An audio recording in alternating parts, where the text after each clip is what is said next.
Im neuen Jahr soll für unsere Bürger zum ersten Mal wirklich sichtbar und erfahrbar werden, dass sie in einer echten Gemeinschaft leben. In einer Gemeinschaft ohne Grenzposten und ohne Zollhäuschen.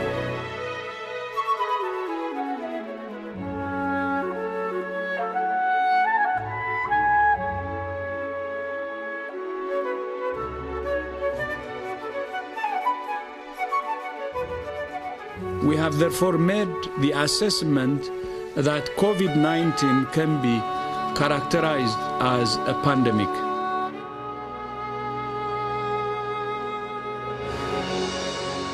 We need to keep goods flowing across Europe without obstacles. Just imagine, as we increase production of medical equipment, factories cannot get the components they need in time. Thousands of bus and truck drivers are stranded at internal borders on parking lots, creating more health risks and disrupting our supply chains. In this moment of crisis, it is of utmost importance to keep our internal market going. Protecting people's health should not block goods and essential stuff from reaching patients, health systems, factories and shops.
Good afternoon, ladies and gentlemen.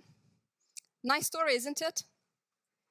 Perhaps you wished it was longer, but it will continue on the stage, so don't worry. And moreover, it will continue in real life, because this is just a snapshot of what transport means. Yesterday, today, and tomorrow. So welcome everybody to those present in this splendid room in the City Hall of Brussels, and also to the 400 online participants. So I'm looking now at you. Welcome as well. Today we are going to speak about my story and your story, because transport is about our everyday lives. The way we move, the way everything gets in and gets out. I don't know if we have the pictures. I just took today whilst coming here. There were trucks here in front of the City Hall bringing the stage for an event tonight. Here they are. This is transport. So today we are going to celebrate IRU, but actually the whole transport family. It is about all of us. So what will be our journey today? It will be about IRU, the transport sector, and the European Union, and how the European Union has been built also through transport. So we will have three parts of our journey today. The first part will be about the 50 years that we are celebrating today, the history, the way we together work to build the European Union. The second part is about the crossroads. What is the crossroads? The current crossroads, the digital and green transformation that our sector and the entire Union and all other sectors are undergoing in the current decade. And then we will finish with trying to guess the future, 2040 and beyond. So I am your host tonight. I'm the General Delegate of IRU to the European Union, and I'm also your co-moderator, together with Dave Keating. Dave, you can stand up. Dave is a correspondent in Brussels for France 24, and he is also a senior editor at Energy Monitor and a very well-known moderator and presenter in Brussels. But now, before we move to the first speaker, I would like to start by thank you, our speaker, because our speaker made possible to be in this room, and he is not only a speaker, but also a host, because this is his house, this beautiful house, and it is also the house of Brussels.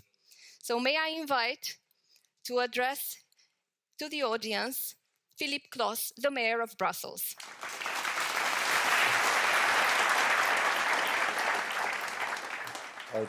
Thank you very much, dear Vice Prime Minister, dear Minister, dear Secretary of State, dear IRU presidents, representatives, ladies and gentlemen. So thank you, and you're going to see that there are a lot of events today here in the Grand Place. Is the montage for the ceremony, not for the Belgian cats, but for the Ommegang, the special historic ceremony. But it's true, we celebrated just after the presentation for today, a celebration for our national team in women basketball who won the European Championship.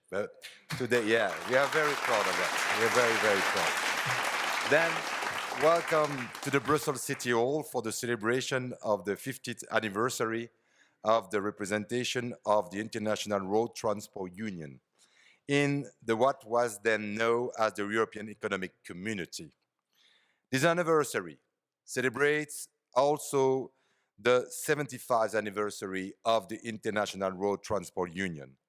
Founded in 1948, its aim was to facilitate reconstruction and the sustained recovery of economic exchanges after the Second World War. The European Economic Community, which is 1973, consisted of 9 member states, which a population of almost 200 million citizens, became a union of 27 states with a population of almost 500 million. As a result of the IRTU's harmonization work, national transport laws were converged. Over this period, the face of freight and passenger transport has changed considerably.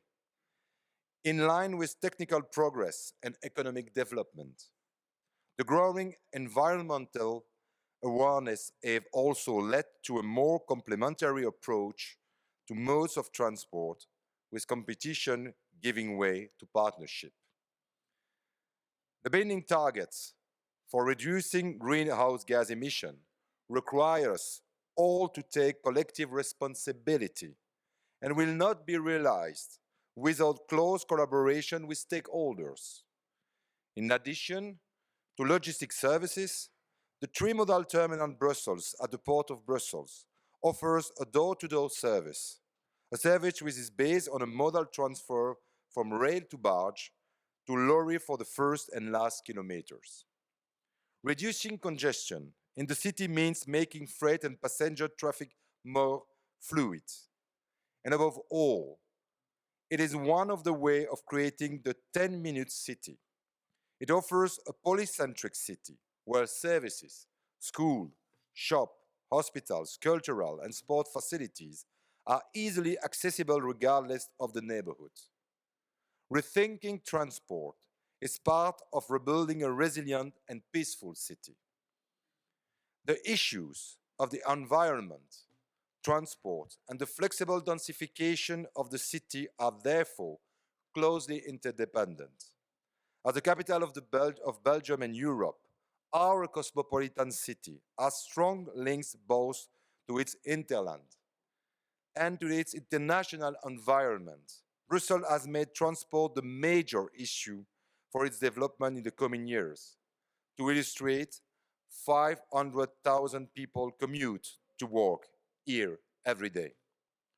Today, we still hear the echoes of the past, as it was here in the 16th century, that the first modern postal service was set up by the Tour and Taxi family. They lend their name to the vehicles used to transport individuals across the city, as well as the color of their coats of arms, yellow, which is still widely used today by taxi companies in cities all over the world. I would like to conclude by emphasizing that social progress in terms of working conditions is also a very important part of the adaptation of transport to the new economic context. Our workers are the foundation of the sectors.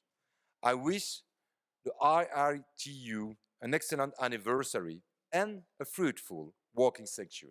Thank you.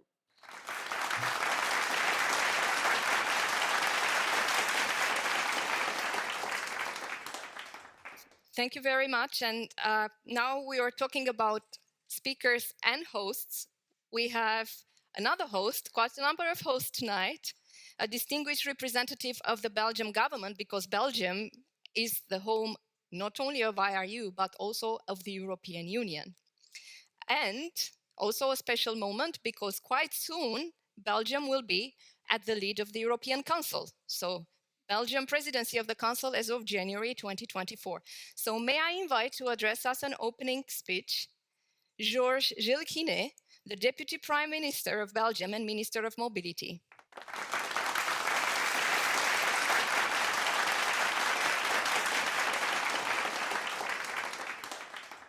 Indeed, welcome in Belgium. Welcome in perhaps the most beautiful place in Belgium. Dear Mayor Close, dear Philippe, dear Ms. Meyering, dear Mr. Dinescu, and dear audience. Thank you, first of all, to Mrs. von der Leyen for a forthcoming speech and the expression of her gratitude to the transport sector on behalf of Europe. A feeling of gratitude that I share, of course, with those involved in the road transport who have been essential link in the crisis we had to face recently, the COVID crisis and the war in Ukraine. And those also that we are still going through. Like other sectors, the road transport industry today faces a threefold challenge. Designing a model that is sustainable from a climate point of view, fair to its workers, and economically reliable. Ecological, social, and economic, these three aspects are closely linked. As global demand for transports continues to rise, the transition to zero carbon via electric or hydrogen is a necessity. Yet, as a green minister, I'm convinced that this is only the last level of the rocket. The foundation of this rocket is, after avoiding unneeded transport by relocating industry here in Europe, is above all transport by train and boat. It's by investing in rail and maritime structure that we are working to make long-distance transport sustainable. We have to make the shift possible. On one hand, what sense does it make today for a lorry to cross not one, but two continents to deliver its goods? On the other hand, trucks are still undeniably essential for local cross-border goods for the last mile, when this is not possible for cargo buys, of course. It's in its complementarity with rail and shipping that the sector must be able to develop. This conviction is reinforced by the fact that the state of our road network, which is saturated, especially here in Belgium, and cannot fit the fantasy of infinite growth for road transport. We see our cities irrigated by lorries carrying fresh food, medicine, and basic necessity of a nice podium for a basket woman.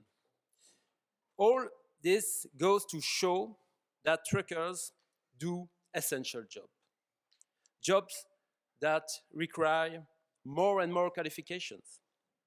And this goes hand in hand with a workload that is not only physical, but also mental.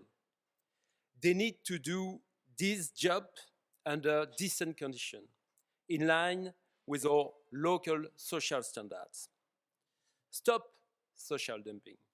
Competition within and outside Europe must stop. At European level, we have adopted ambitious new rules. The mobility packet strengthens the rights of workers in the sector. Now, it's up to us to put them into practice, and that includes an effective control policy. We can no longer allow a minority of companies to distort the rules of competition and exploit lorry drivers in order to undercut market prices. We do not want an economy based on the Uberization of work, especially as these unfair practices only fuel a vicious circle in which we all stand to lose: workers, employers, federation, our economy, the climate, and the planet. Instead of allowing ourselves to be dictated by this vicious circle, we need to reward companies that make an effort and play by the rules. In other words, those that pay their workers with dignity and allow them to return home to their children. We need these drivers on our road, well-paid professionals who do their job under the same social standards as all European workers, not underpaid drivers on whose backs unfair companies get rich. There is a growing shortage of drivers throughout Europe. If you want to attract young people to the profession, also women, we need to get the virtuous circle going again. And that's a collective responsibility. Improve working conditions, offered a decent wage, improving the attractiveness of the sector also means adapting the infrastructure on our motorways, also our responsibility as public authorities, developing training, revising regulation, in particular on driving times and loading and unloading rules and more. I've already alerted the Commission and the Council on 2 occasions on this point.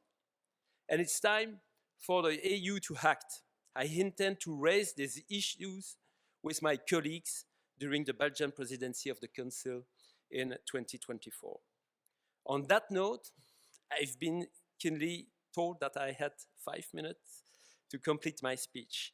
I think we are slowly getting to the end, sadly. I would finish with those words too. Ecology, the economy, and social issues are 3 different concepts working towards the same end to provide a viable Earth for future generations. And I'm convinced that the transport sector will resolutely follow suit. Thank you for your attention.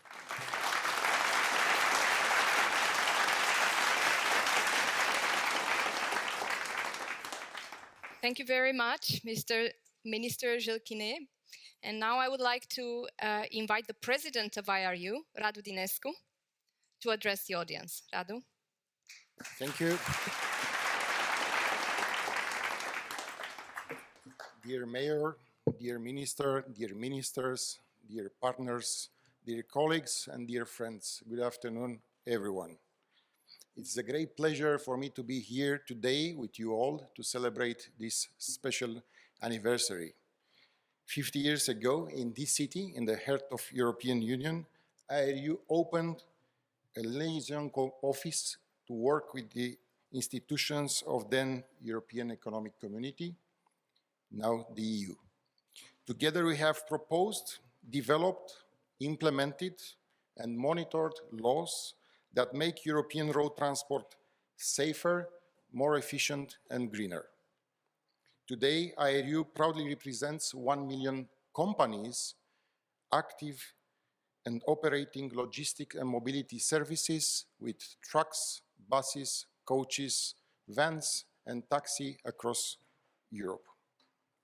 Our members include national transport associations, industry groups, and multinational companies in all EU member states. We have to admit that not every organization makes it to such an important milestone.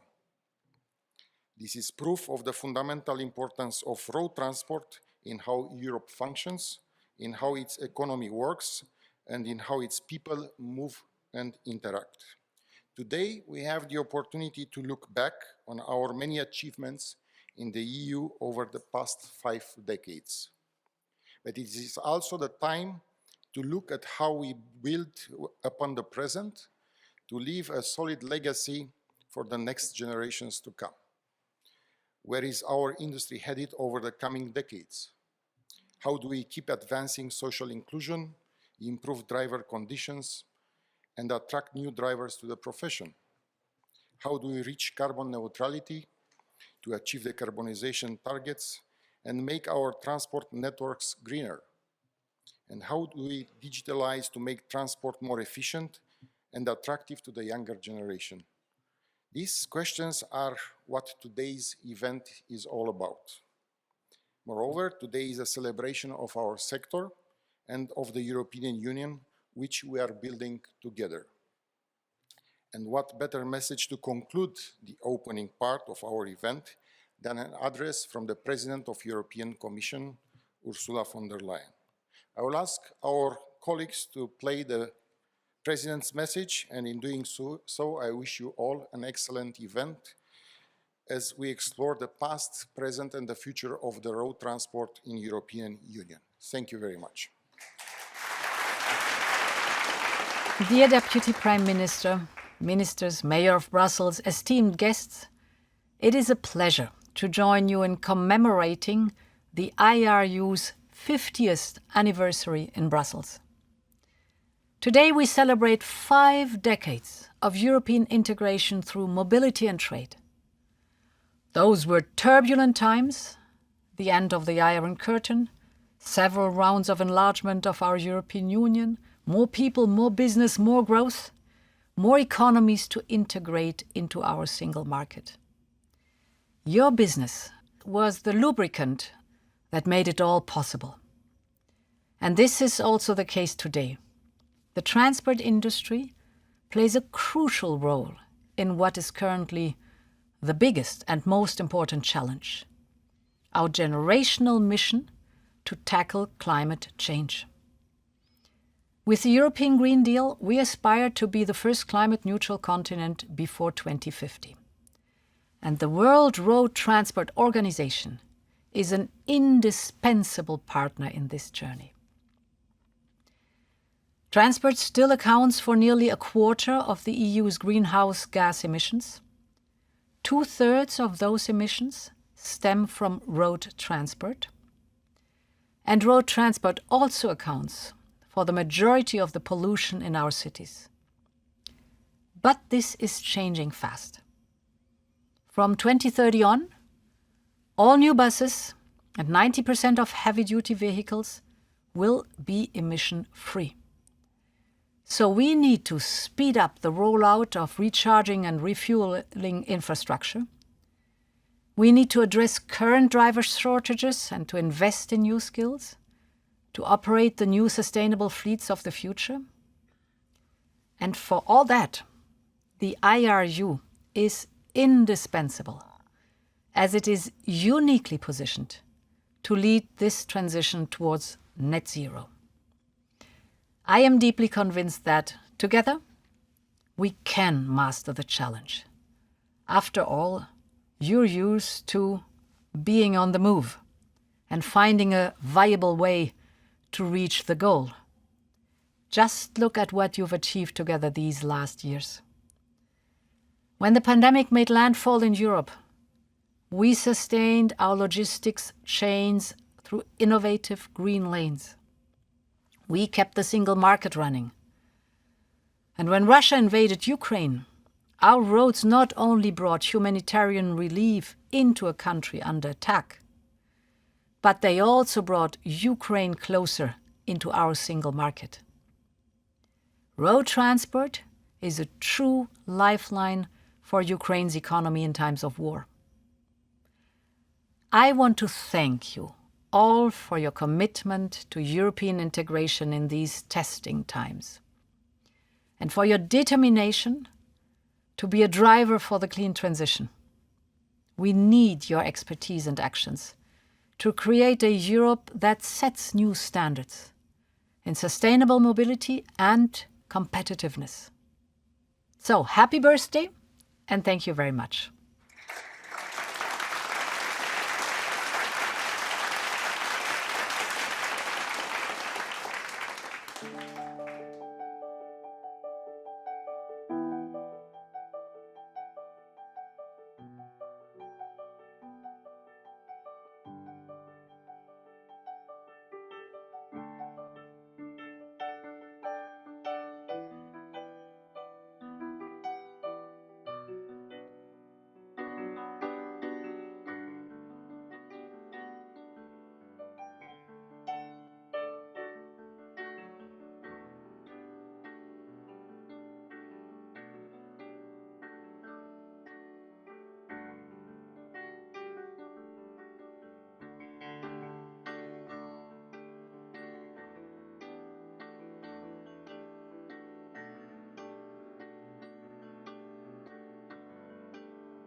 So, as Raluca mentioned, we're going to be guiding you through a kind of time machine this afternoon.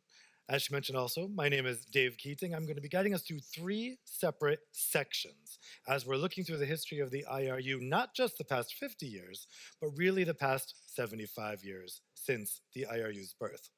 And the first part of our event today is going to look back in time, focusing on 3 momentous eras in EU history. To kick off our walk down memory lane, let's go back to the very beginning of IRU's journey. Umberto de Pretto, IRU's Secretary General, will walk us through the earliest days of IRU and its journey to EU representation in 1973. But before Umberto comes on stage, let's set the scene with a short video.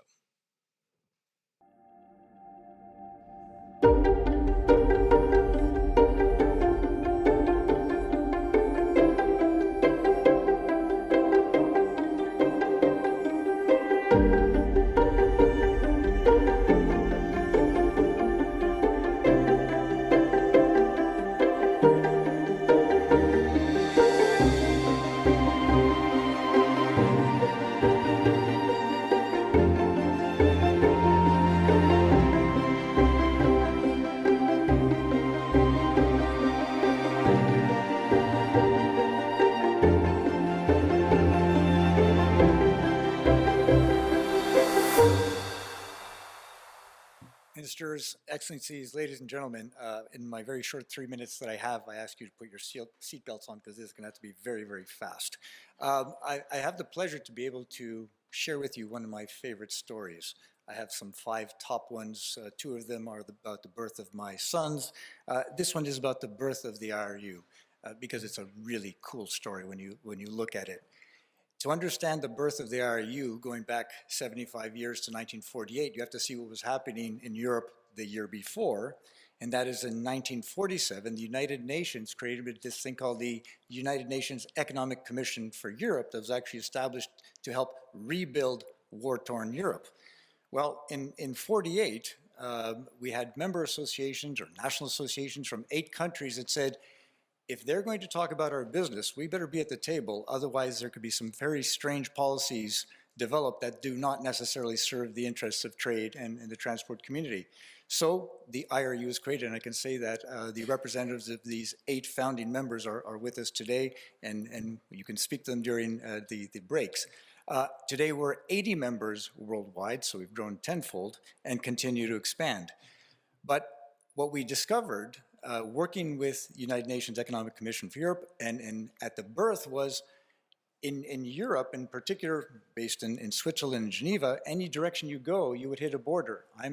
Maybe you hear from my accent, originally from Canada. I only go south and there's one border.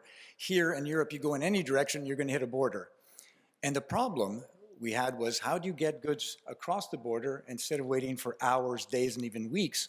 And we invented this thing back in 1949, 1 year after our birth, called the tier system. The tier system allowed trucks to go from origin to destination without any inspections in between. It brought security to trade. And this was important. Think of it. Post-World War II, there were enemies in Europe. And the tier system allowed enemies, once enemies, to begin trading with trust, knowing that the vehicle that would come in would not blow up in their face. Indeed, in the 75 years that we've been running the tier system, we've not had one major security breach. This was the forerunner to eliminating the borders. But before you eliminate borders, you need trust, and that's what the tier system developed. I had the pleasure of giving this story to the former Secretary General of the United Nations, Kofi Annan. Don't be impressed. He was stuck on a plane with me, couldn't escape. And it was fun because when I told him the story, he said, but this is the oldest public-private partnership of the UN history. And I cite him ever since then. He's the one who said that. But ever since, we created the tier system, which became a UN convention in 1959. We developed other conventions together with the UN, hand in hand, whether it be the CMR convention, the ADR convention for dangerous goods, ATP for perishable goods, et cetera, all 56 conventions of the UN. And we've done that with a view, how do we help the road transport industry and trade in general move the economy, but also for social integration and also environmental protection. Going then from the creation of the IRU in Geneva 48 years ago to then we're seeing that things are developing in the European Union, and at the time the EEC, European Economic Commission. And they allowed for liaison offices to be created with industry. And in fact, IRU was one of the first to set up a liaison committee that would liaise with the European community and all its institutions.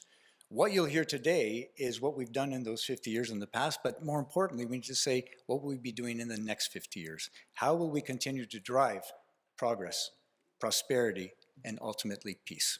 Thank you very much. Dave, back to you.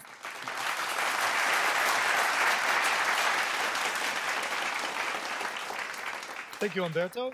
So there you had the seeds of the IRU, the seeds of a common European transport system.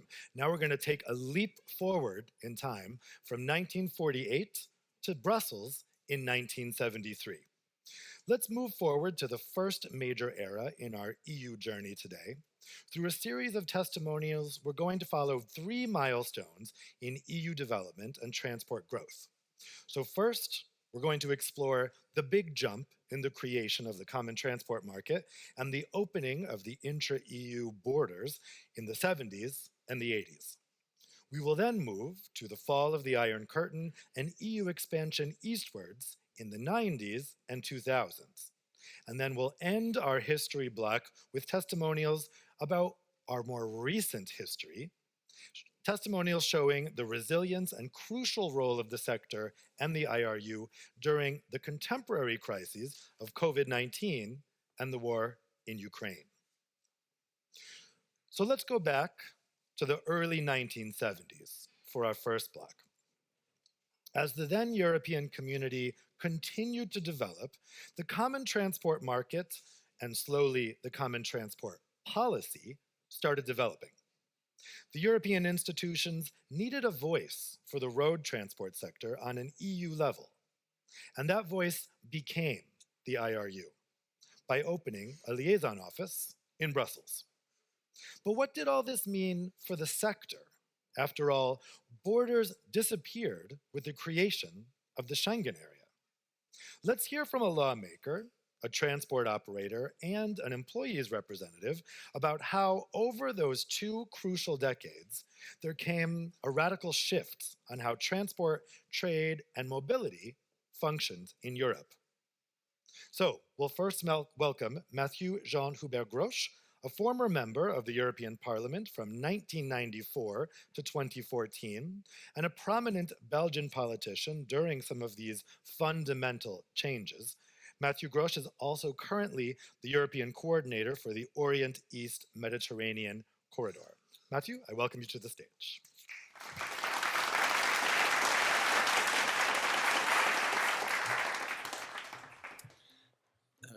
Thank you very much. Dear Major, dear Minister, dear President, thank you for the invitation. And when I was thinking about the message I wanted to address to you today, I realized that as such, I know the services initiated and promoted by IRU much longer than I thought myself. Because I grew up in a region, German-speaking region in Belgium, near to the German and the Netherlands border. And our everyday life was a cross-border life. And only in my small municipality in the 60s, we saw the creation of about 12 new international transport association enterprise, and we were based there, the largest private public transport company. So transport cross-border was our life. And everybody was speaking about the tier system. Nobody knows the father of the tier system, but everybody wanted to have it. Because, and was very important, it was a common concept for us that made cross-border traffic more easier. And as you said before, work together with people who fight it against one the other, especially in this area. So really, the IRU is always for me, was already part of our daily life as such, and was a facilitator in a Europe that was very slowly in the creation, very slowly, because if we remember that as such in the Treaty of Rome in 1957, there was already a reference to transport, but it took 3 decades to have real new legislation in transport. So the adoption of the Single European Act in '86, and then, of course, the unanimity rule, which was replaced with a qualified majority, made it easier for us, also in the European Parliament, in the Council, in the Commission, to go further. In this debate, it is, and it was very essential, to be able to count on field expertise and experience that went beyond the added value of interest of the national member states who are part of the European Union. IRU, through its international experience and its early commitment, as we saw, to making cross-border transport more efficient, has become an important partner for us. So I appreciated really this partnership during the 20 years of work in the European Parliament, because I am still convinced that fair information you gave brings to good legislation. And this was essential to me and was essential to us. And I had also the opportunity in our region to organize regularly some meetings where your representatives were there, and where we organized a kind of social dialogue. And with this social dialogue, we had a well-balanced opinion on all the new legislation we prepared and which were prepared in the European Commission. I will not give the whole list, but it was rest and drive time, it was safety, it was training for drivers, dangerous goods, weight and dimension, all legislation that come back now in a second and a third reading for the moment. So I think we did very good work because we took really advantage of your expertise and your commitment to this. Now, as a European coordinator of the Trans-European Network, I know the importance of the contribution of trusted players as you are to carry out major European projects, but also, as we heard today, also to be able to respond positively to exceptional crisis situations, like a pandemic situation, like the creation of the solidarity lanes, or like the Brexit we had to manage too. So what I would like to finish, because I had to stick to this 5-minute speech, I would like to congratulate you, of course, and really thank you for the work done for the 50 years. And I hope that you will remain a trusted partner for the next 50 years at least. Thank you very much.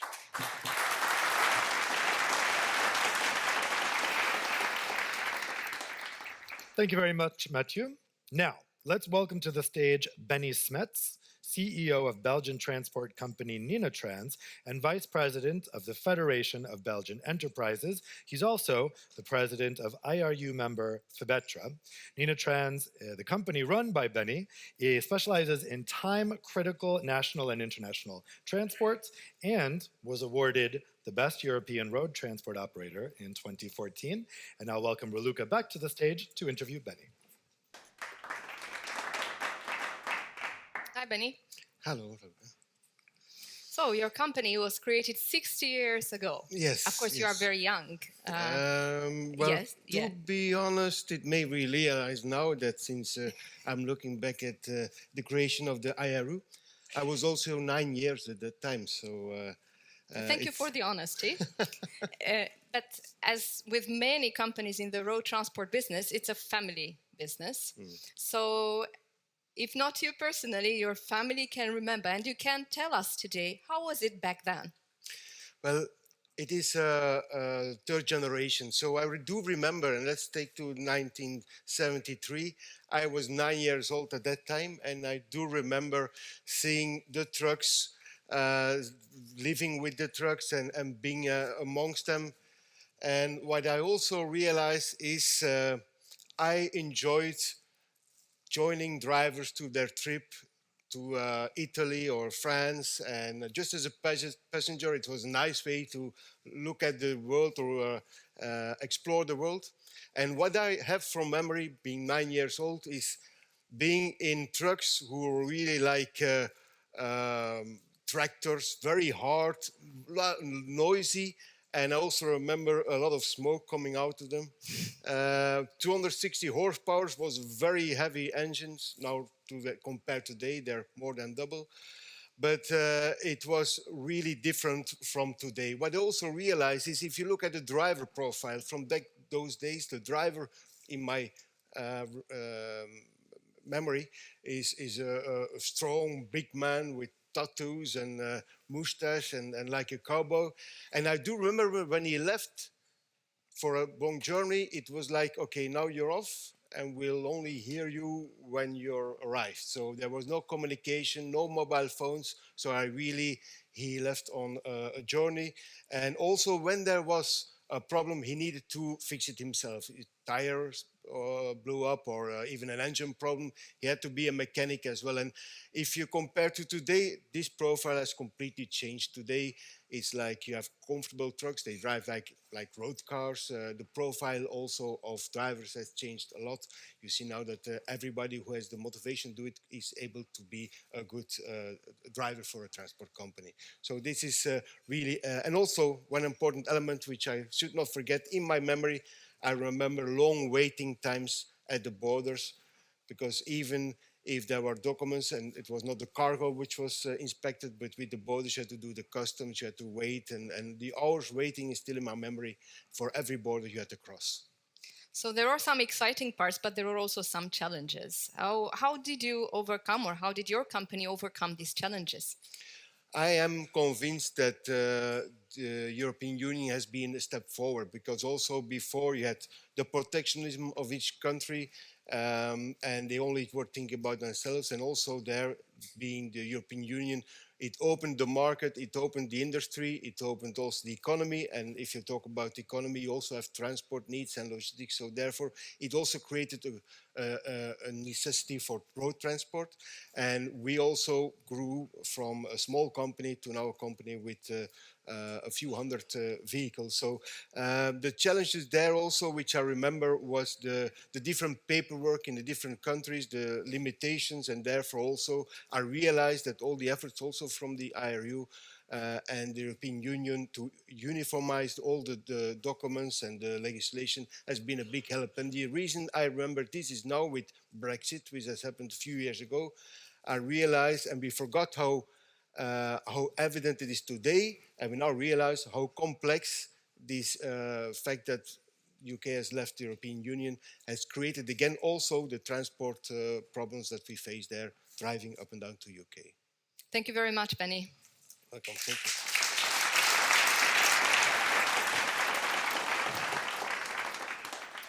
Thanks very much. Now, next, let's welcome Roberto Parrillo, president of the Road Transport Section of the European Transport Workers Federation. ETF is IRU's long-standing partner, representing employees and employers and working together on the EU's Social Sector Dialogue Committee for the road transport sector. So I'd like to welcome Roberto and a translator who will be interpreting from French.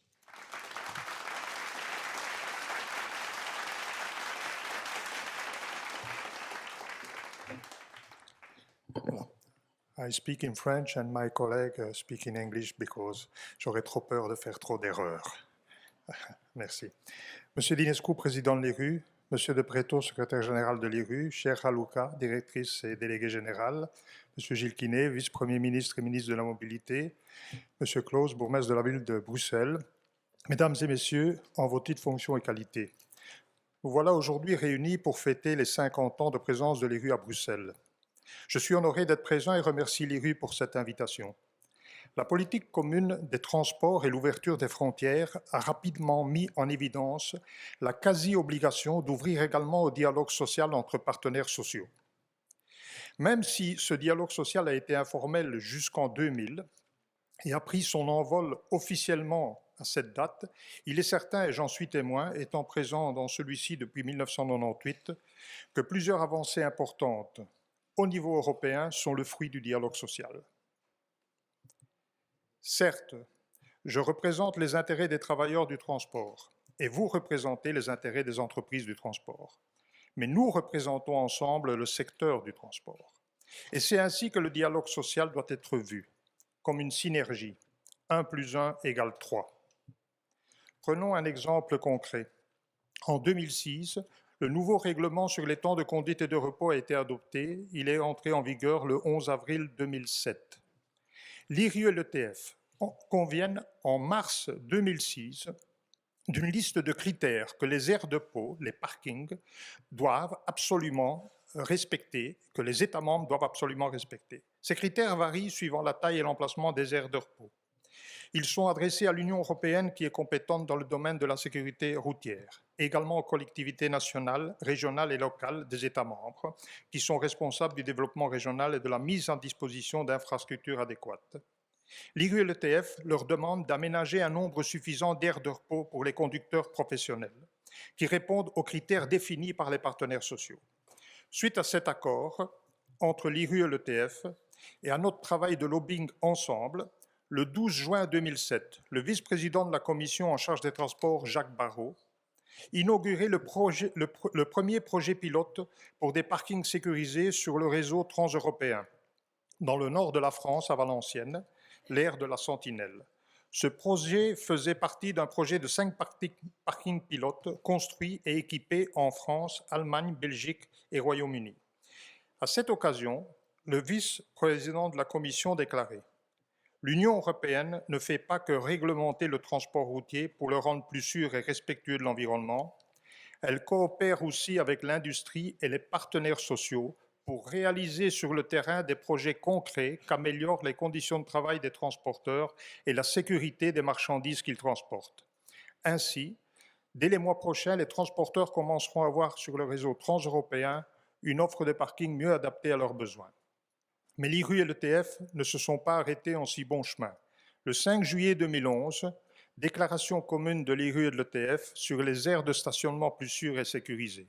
Et enfin, en 2019, déclaration commune des partenaires sociaux IRU et ETF demandant le soutien de l'Union européenne et le financement prioritaire d'un vrai réseau d'aires de repos, de parking sûrs et sécurisés.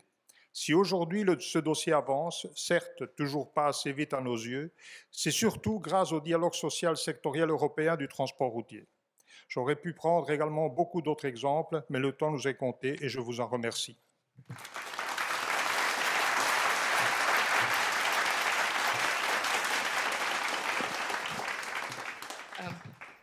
Before we hear the translation into English, just a little explanation about the picture, because you've seen the picture, but many of you didn't understand the background.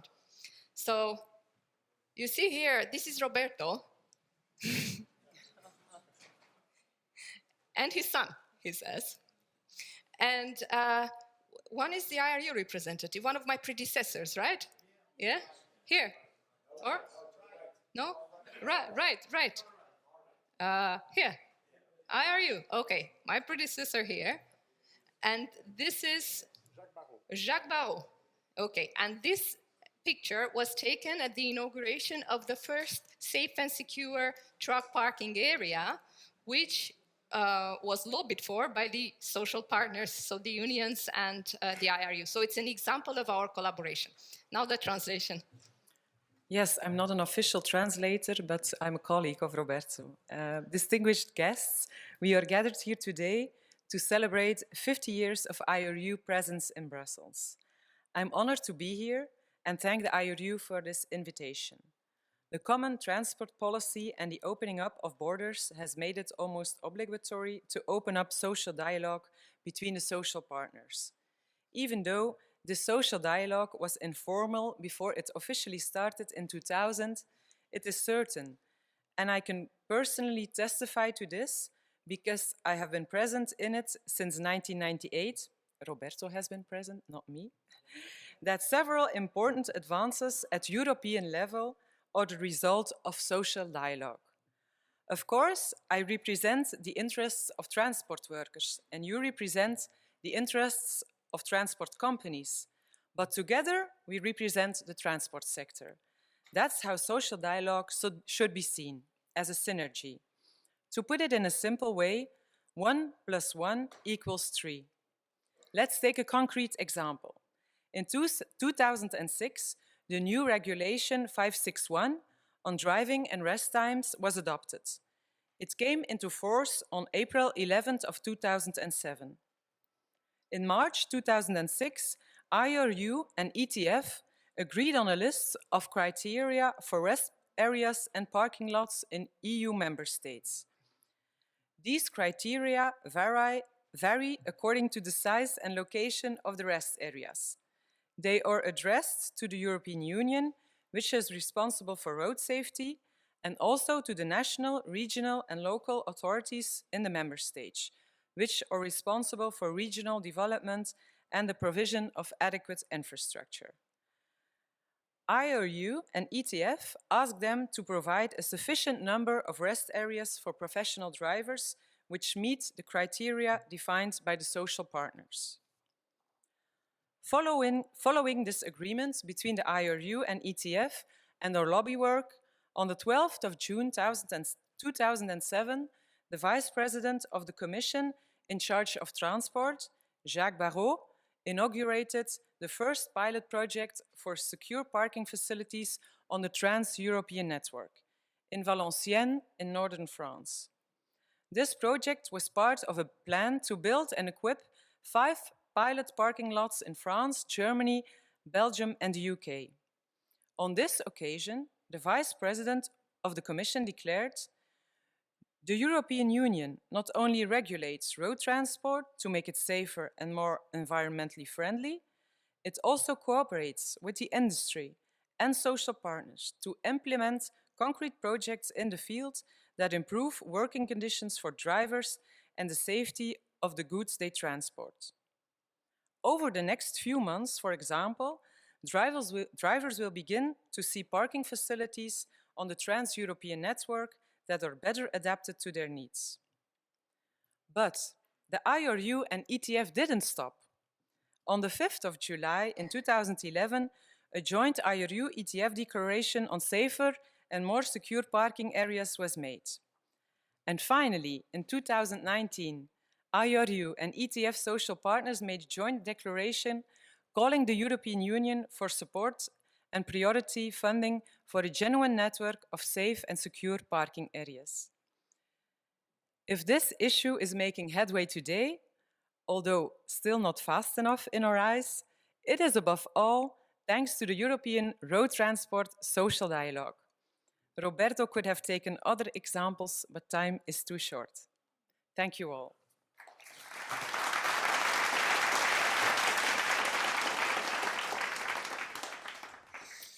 So, now we're going to jump forward by a decade, entering our next section in our time-traveling journey this afternoon. We're going to explore the fall of the Iron Curtain and the expansion of the Union in the 90s and 2000s.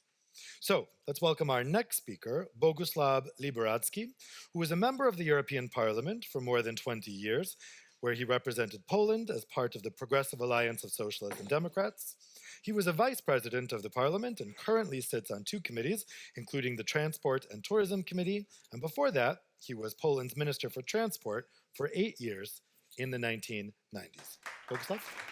Thank you very much for such a nice introduction. There is nothing to add. Dear Minister, Mayor, President of IRU, distinguished participants, ladies and gentlemen, I was given the following, let's say, task. Looking back, building the EU, and testimonials. Let me then testify about a little bit. First, thanking for your invitation. Thank you for such a, and let me congratulate for such an outstanding event. Congratulations. It's really absolutely unbelievable. I have been serving, as it was said, as a minister responsible for transport 1989-1997, just after collapse of Iron Curtain and collapse of the Soviet bloc. Newly re-established independent states, including my country, Poland, has started from scratch. Absolutely nothing as far as international road transport is concerned. We were taught at universities how to transform from capitalism to highest level of the welfare, it means socialism, but we were never taught how to come back from socialism to market economy to capitalism. So we had to learn by doing. And what we have achieved, some figures. Poland, my country, 1990, value of Polish export amounted $12 billion. 1920, $326 billion. A little bit more. 1990, 50% of our export, it was raw materials. 16% of the raw materials. In 1990, we had less than 5,000 heavy trucks owned by 3 state-owned companies. 2006, 146,000 trucks. None, even one single state-owned company. 2020, 5,000 trucks.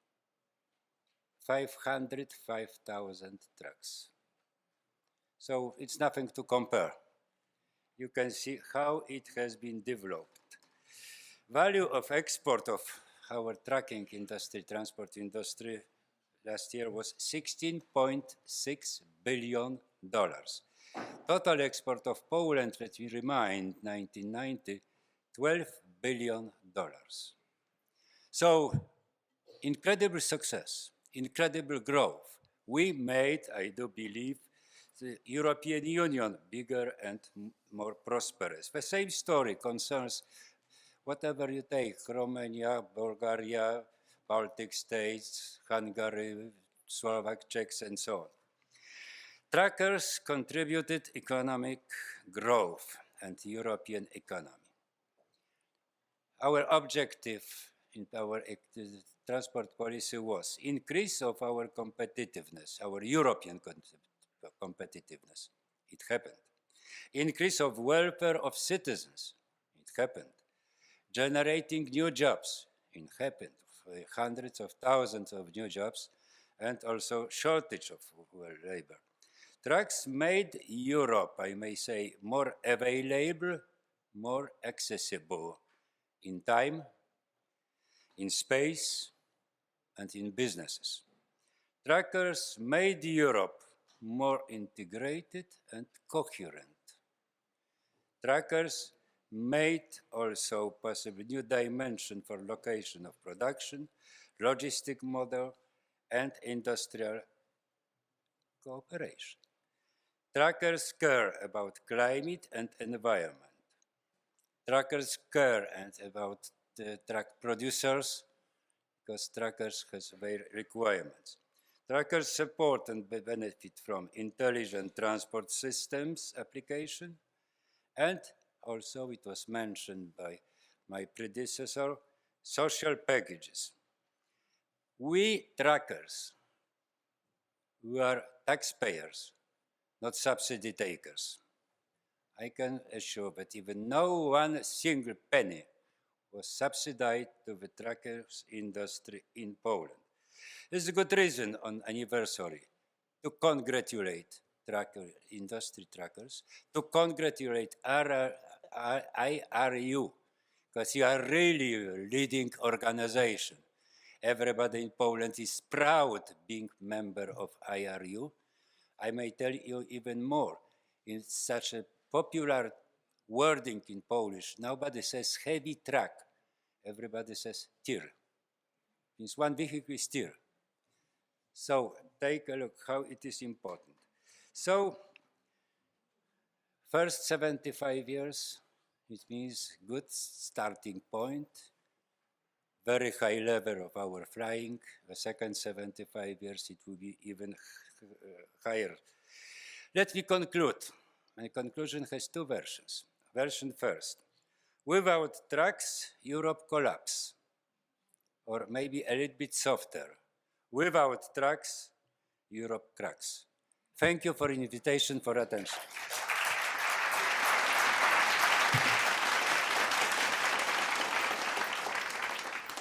Thank you very much, MEP Liberadzki.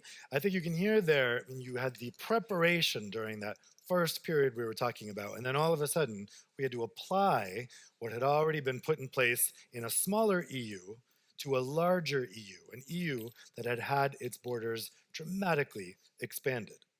So let's next welcome Yves Mannaerts. Yves is a former president of the Belgian Federation for Bus and Coach, one of the IRU's founding members back in 1948. Yves has had many offices in IRU over the years, most notably as vice president of the IRU and president of the IRU's Passenger Transport Council. And I'll welcome Raluca back onto the stage to ask Yves some questions. Hi, Yves. Hi, Raluca. How are We've you? heard a lot about trucks, right? Yeah, but I will speak only about buses and coaches. You know me. No disappointment, Yves. Happy to hear about buses and coaches as well. Yeah. So, back then, I think also before the Iron Curtain, there used to be coaches crossing borders. But how was it?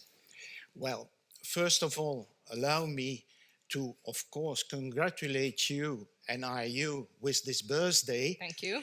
And I would like to have one memory for all the IRU people who have done the job before you, and not only in the office, but also people from the member associations. Without their job, we wouldn't be here. I've had the opportunity to work with a lot of them as I joined the FBAA in 1977, so only 4 years after the IRU opening office. of the office. Yes. Yeah. So I learned a lot, but you asked me how it was with the fall of the Iron Curtain. Yeah. You know, coaches, mainly, they remain to the continent where they are.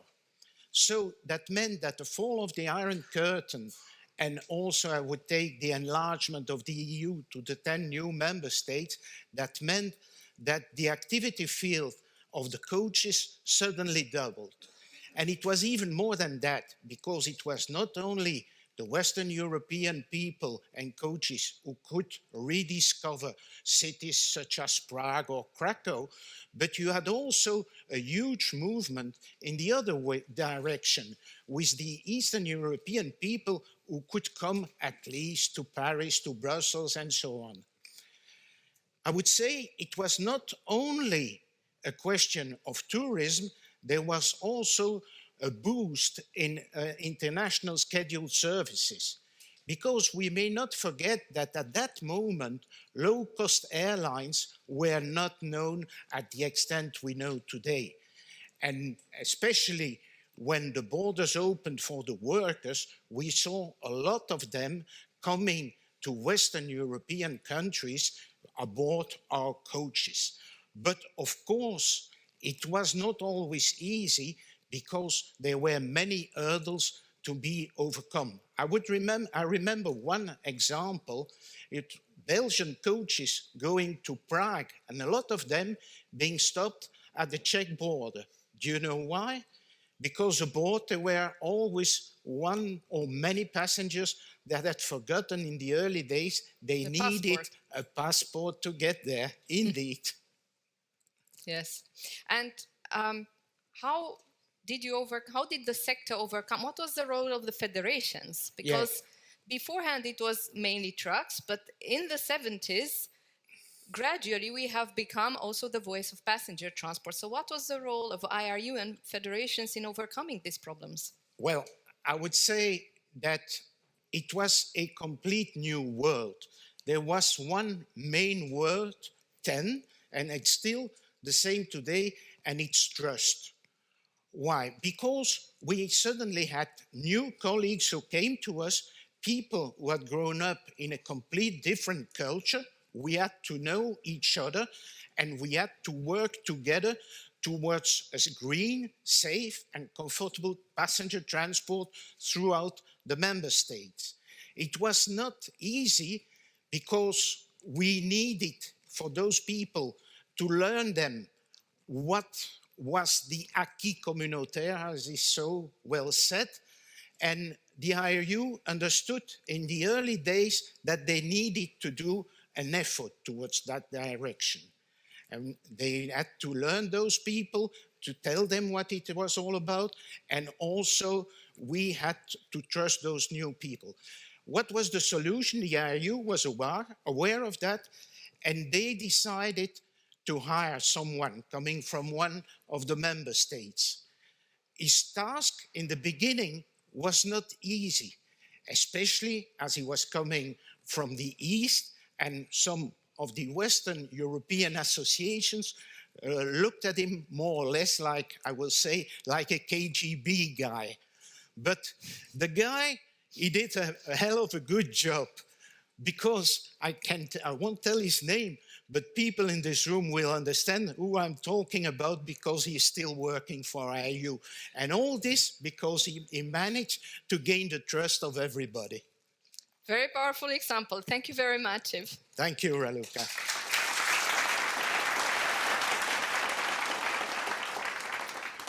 So next we're going to hear from Krzysztof Dakowicz, CEO and President of the Board of ADAMPOL, a Polish freight transport and logistics operator. ADAMPOL is a leading logistics company in Europe, established in 1990 in Poland.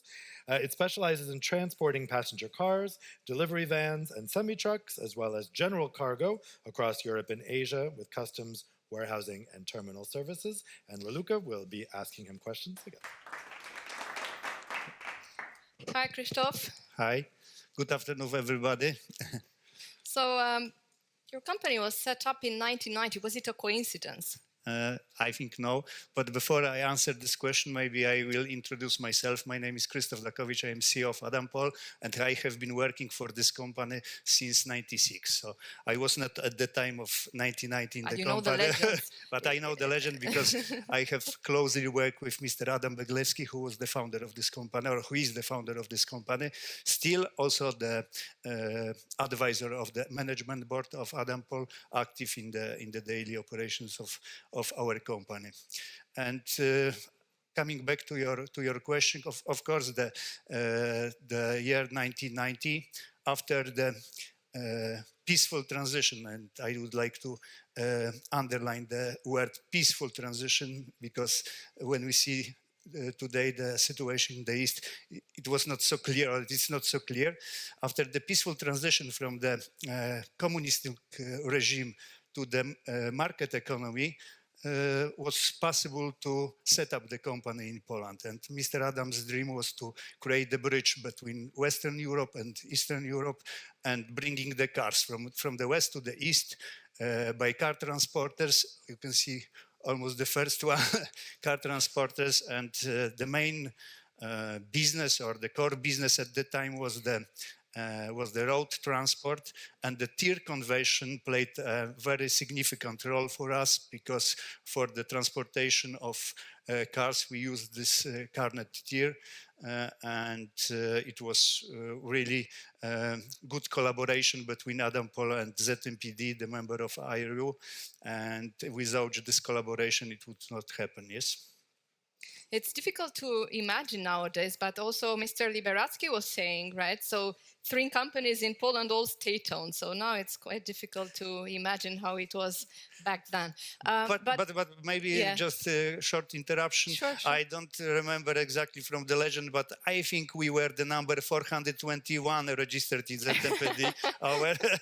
our member number is 421. That means that 420 companies were faster than ADAMPOL to be a member of IRU in Poland. Yes.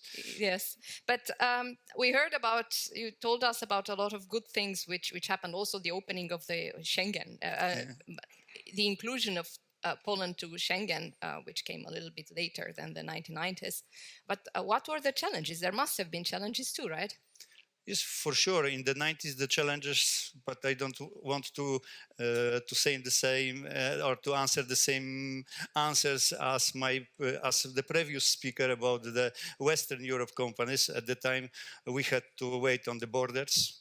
We had to make the custom clearance on every border with Carnet tier, but we had also to provide with road permits to enter every country. For example, going from Poland to Slovenia to Port of Koper, we had to have 3 permits for the road, for Czech, for Hungary, for Slovenia, and 3 boarding crossing points to go from one point to another. And it was a big challenge, especially without mobile phones. And the mobile phones in the 90s were, also in the beginning of 90s, were very expensive and not so popular. Just the first mobile phone we bought in the 98 for our drivers, but it was a challenge to perform such long distance transportation without the current technology. And at this regard, also at this topic, ZMPD and IRU helped us to provide us with the cutting edge technology and cutting edge products.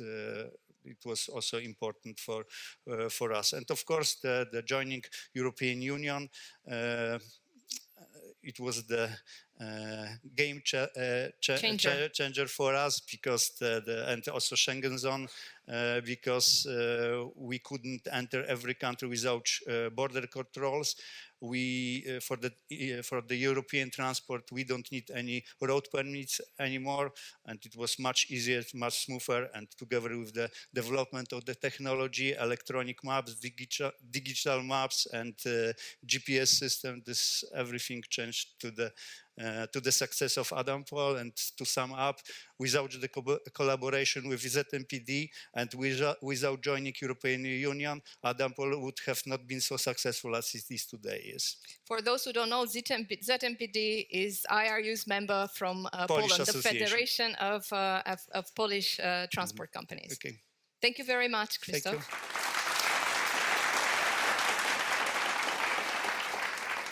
Thanks very much. Now, next, Raluca is going to interview Florence Dupasquier, who is CEO of the SAMAT Group and a Vice President of IRU French member FNTR. She's also President of the French Association for the Transport of Dangerous Goods and Vice President of the National Federation of Road Transport.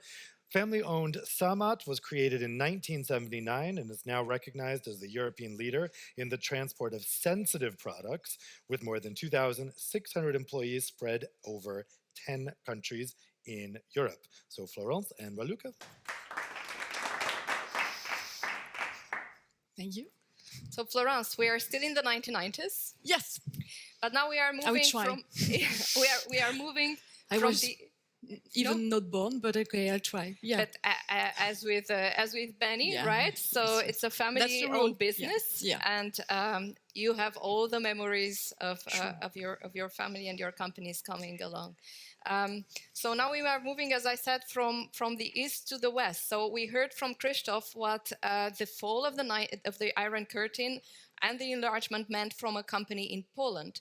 What did it mean for you, a company, an international company, but headquartered in France. Yeah.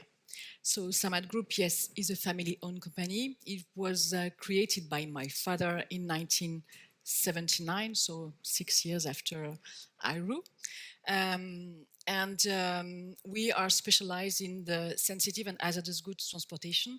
And with the enlargement of European Union, that helps to develop the business. And my father bought some company during this period.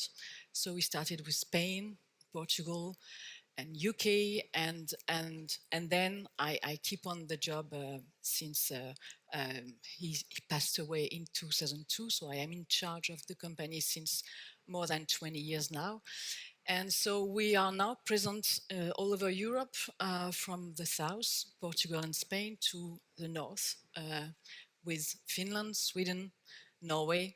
You can see a picture of Finland, Estonia, and also in Poland. And for the east part, in Poland, I was 2 weeks ago in Poland to celebrate the 25th birthday of the subsidiary. And we started in this country, we created a subsidiary because we were asked by one of our customers, Shell Gas, to come in this country with them. And so we did it. Yeah. And then since that time, we keep on developing the business with new customers, and we are still there and still a big player in that country. Yeah. Mm. But what were the challenges at the time? Because I hear good things. You all start with the good things, which is good, but what were the challenges? I think the most challenging in an extended market is to stay competitive. And part of our DNA in SAMAT, inside the group, is a high level of quality and security, because it's hazardous goods, once again. So we keep on investing on new trucks, new trailers. We invest a lot on training drivers, planners, to try to keep a very high level of quality, security, and try also to offer to a customer a same level in each country where SAMAT was implanted. And I think it works. I can say that today, yes. And you are personally quite embedded in the association culture as well, because FNTR, so federations, and then IRU. You won't escape this question, so no, I will not. What do federations and IRU mean for your business? I think, like my father, and I have that in my DNA, to try to be invested for the sector. And as I heard, sector and transportation is crucial. I would say it's the backbone of the economy. And through the FNTR, so the French National Transportation Road Association Federation, which was a founding member of IRU, and who has representatives here in Brussels from more than 20 years. They are here, okay. And yes, I think it was also a way to have discussion with other federations in Europe and try, even if at the beginning, and it's sometimes not very easy, but we have to talk, to discuss, to build the future, and try to exchange. And finally, IRU is our voice of all the national association for the European part, and that's we can build the future together, and we built it in the past. Thank you very much, Florence. You're welcome.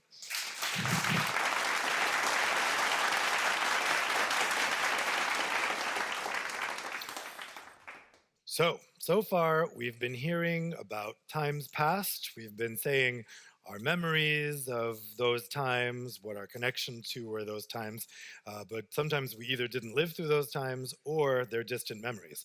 But now we're going to switch to something which we all definitely did live through, and we all have very vivid memories of, and that is the crises of the past 3 years, the pandemic and the Ukraine war.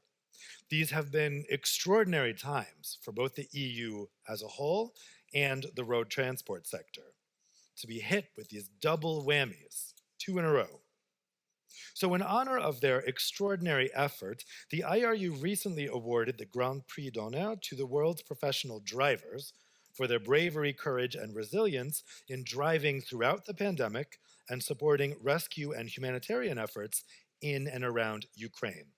Let's take a moment to revisit these times in this video.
Not easy stuff there. It took extraordinary efforts to keep things functioning at an unprecedented time when the world's governments, the world's people, just really didn't know what to do. We had not been faced with a situation like COVID in the modern era, and certainly war returning, a land war returning to the European continent on a wide scale. Also, a situation that people had to grapple with very quickly.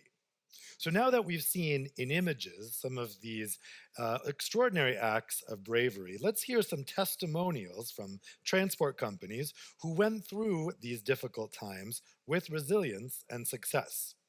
Our first speaker is Laura Leyen, Executive Vice President and Chief Corporate Affairs and Sustainability Officer for UPS. As many of you know, UPS is a long-standing IRU member. Laura oversees public policy and government affairs, communications, sustainability, community relations, and the UPS Foundation, and is a member of the UPS's executive leadership team, reporting to CEO Carol V. Tomé. And so Raluca will be asking Laura some questions. Hello, Laura. Hi. So we are talking about difficult times now. We're talking about the pandemic. UPS is a company with complex operations. You have road, you have air.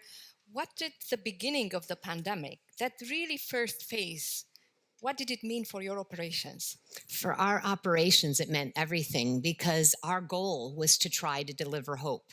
In the middle of the crisis, you had countries saying that they were going to close down borders, no ability for people to be moving, everybody under lockdowns, shortages of goods, from hand sanitizers to masks to ultimately vaccines having to be distributed around the world. It meant a lot of obstacles for our company to keep e-commerce and commerce moving, and also to be that solution that I think the world was looking for, that hope in terms of how we were going to get through this crisis, not within our national boundaries, but as a global community. And for UPS, it was about solving that problem. And I'll have to tell you, IRU was our partner in finding those ways forward.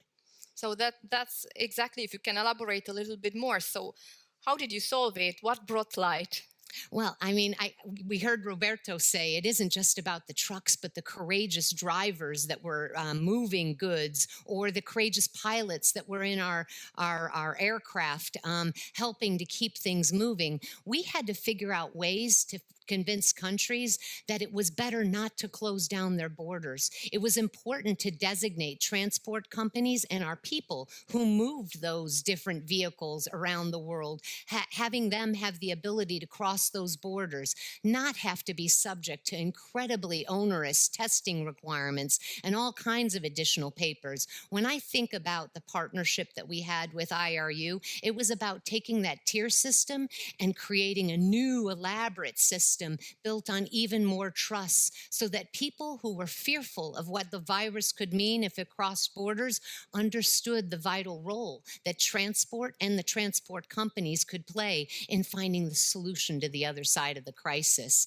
And I have to say, what we did together is we established those EU green lanes that allowed for our people to be able to move across borders. We established those protocols, working with those customs officials to say, we are transporting vital goods, be it PPE, those masks or hand sanitizers, or those vaccines that we couldn't afford to have held at the borders. They had to be temperature controlled and delivered just in time. Those ventilators, when the hospitals ran out, we couldn't wait for them to be delivered. We needed partnership with the military, with the police forces, with customs, and with the policymakers to say, let transport keep moving. Let those people that are delivering those goods keep going. And guess what we delivered together? We delivered hope, and we found the other side.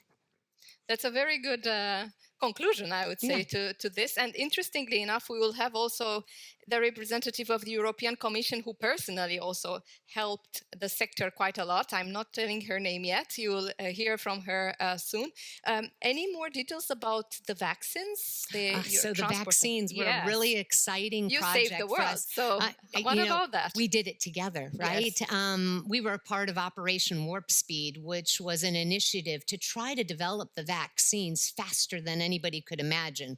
Well, to get them to production, you had to do all the clinical trials in the middle of a pandemic. So we were involved in moving all the different testings and the vials to get enough of the science behind how these vaccines could be safe. And then the minute they were able to be produced, we were a part of ensuring that the supply chains were fully filled with the vials and the testing that needed to be done, or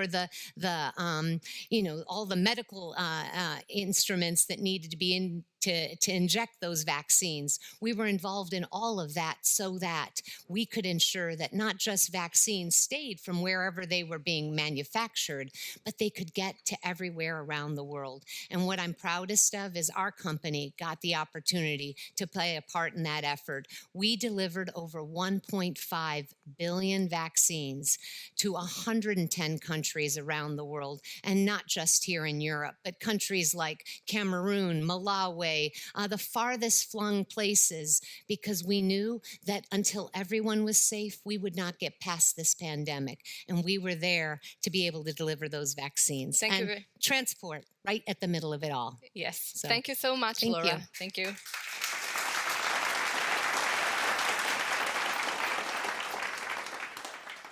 Thanks, Laura. And for sure, sometimes it was an uphill struggle to try to get national governments to resist that instinct to close national borders.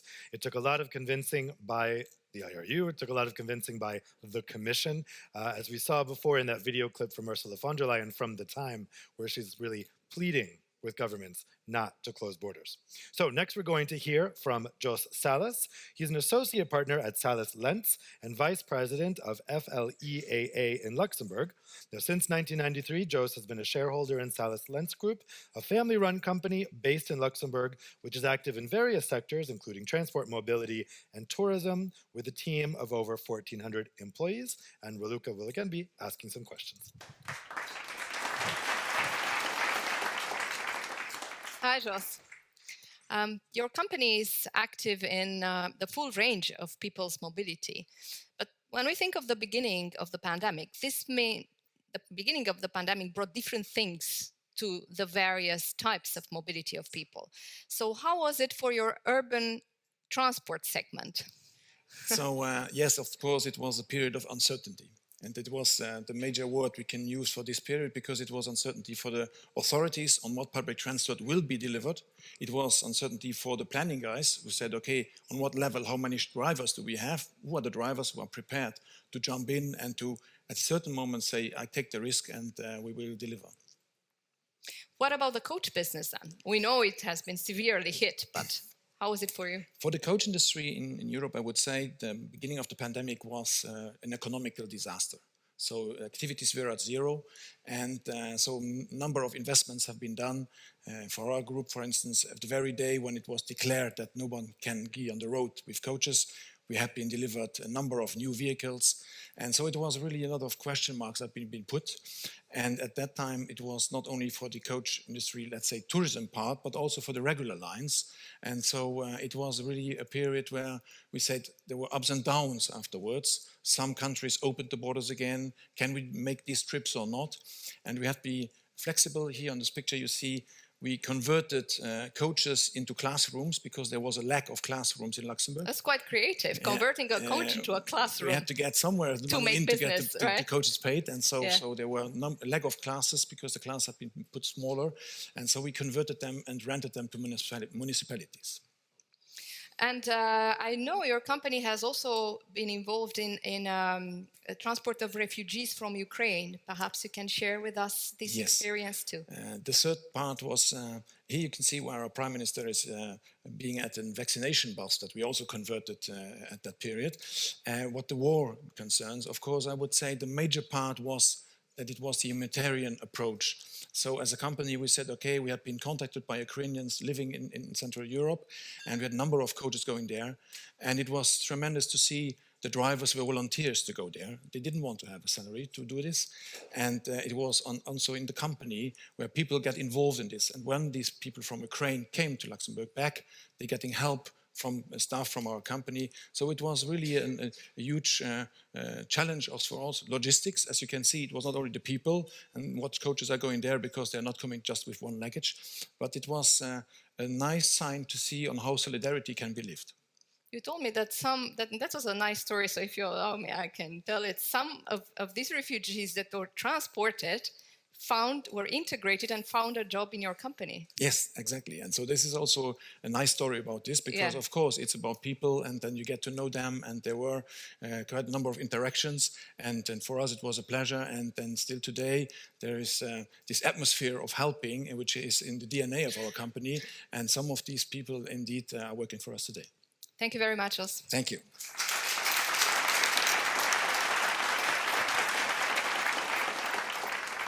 So next, let's hear about what the situation was like for the logistics sector during the pandemic. I'd like to welcome David Marek, who's project manager at M+L LOGISTIK Group, a Czech transport and logistics services company, which specializes in the transport of fresh food, pharmaceuticals, automotive parts, chemical and petrochemical products. David? And Raluca will again be asking questions. Last time I asked questions. Before the second block. So, David, your company is transporting various types of goods. Yeah. So how was the beginning of the pandemic for your business? So at the beginning, it was a huge mess. How surprising. Yeah. Yeah, we have troubles in our company that our government decided to make independent decision and close the borders immediately. So thanks to our road transport union, Czech Bohemia, which explained to them that it's not possible to close it because after that people start to buy everything from the shops. So it's start that some goods were not available at this moment. Shortages, shortages. Yeah. Mm-hmm. So this is the start of pandemic. Mm-hmm. So it was only internal decision, but at least it started somehow. Mm-hmm. And we are looking for some decision from European Union, some common decision, some rules that go through borders. So then when come the green lanes, it helps us a lot. Hmm. And I know your company is also involved in the transport of grains from the UK. We keep seeing a lot of sophisticated mechanisms there and machines. That's for the grains, I assume. What can you share with us about that? Yeah, it was exactly 1 year ago when a Ukrainian company contacted us and asked if we can solve their trouble to export the grain from Ukraine to Germany and Italy through their ports. So at that moment, there is no possibility to use like standard transport mode by sea or by rail because of less food rail wagons or because of closed corridors on the sea. So we use our experience with intermodal solution and combining the road, rail, and also spreading the volume over several terminals in Europe. We could cover the requested volume. So together with our partners, we set up the complete logistic chain. And the first train started at Ukraine border 20 days after the first customer contact. And for your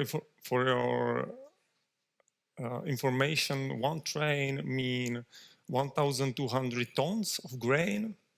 What I can also say it's 1.2 million kilograms of grain. Hmm. Okay, thank you very much, David. Yeah. Thank you. Thank you.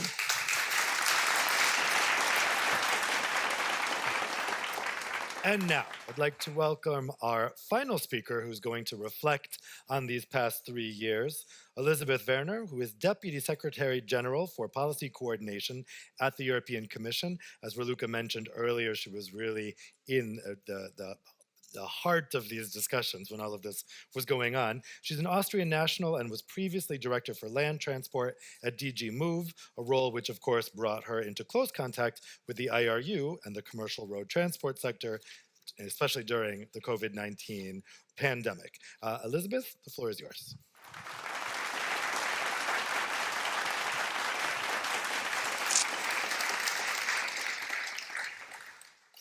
Yes, thank you very much. I feel that the films that you have shown and the testimonies given actually say more than what I can put in words. But what is clear is that the recent crises have been a real game changer and have thrown us all into new ways of working. So traditionally in the European Commission, we were typically the regulator. We were your regulator in as much as this concerns driving times and working conditions and driving licenses and a lot of safety provisions. We were also involved in the funding, and previous speakers have mentioned, for instance, the safe and secure parking. But then came COVID. And it threw ourselves, as well as I think every one of us individually, but also every company, into completely new waters and into completely new ways of working. So let me briefly tell you indeed about my own experience. In early 2020, when the first COVID cases were reported in Europe, the national member states' reactions was to close the borders. And in reaction to that, we set up the green lanes because we wanted to keep at least freight moving, even if people couldn't move anymore because of the pandemic. And we needed to make sure that essential goods continued to be available. And Laura mentioned this already, and I'm very pleased because a success has many mothers and fathers. So we set up the green lanes, and we wanted to make sure that crossing a border would not take more than 15 minutes, including all the necessary check. And that took us a lot of work, indeed, with the carriers, with the officials, with the member states who needed to be reassured that in those times of crisis, public health would not be at risk, and also for the drivers and their basic health conditions and safety conditions would continue to be guaranteed. And we had a really, really strong partner in IRU on our side at those times. And we had a really operational role, something that we had never done before. We spent hours and hours monitoring the traffic and the conditions and calling people. And I really remember at these moments in spring when I had a company calling me who said, I have liquid chocolate in my truck. I'm standing at the border. In 3 weeks, it's Easter. Please do something. And we did. And now again, the next crisis started in February 2022. This time there was Russia's aggression against Ukraine and the war and the impact it had on food security and also on energy. And previous speaker, David, just mentioned this. In response to the Russian blockage, the Black Sea ports couldn't be used anymore for Ukraine to export its grain.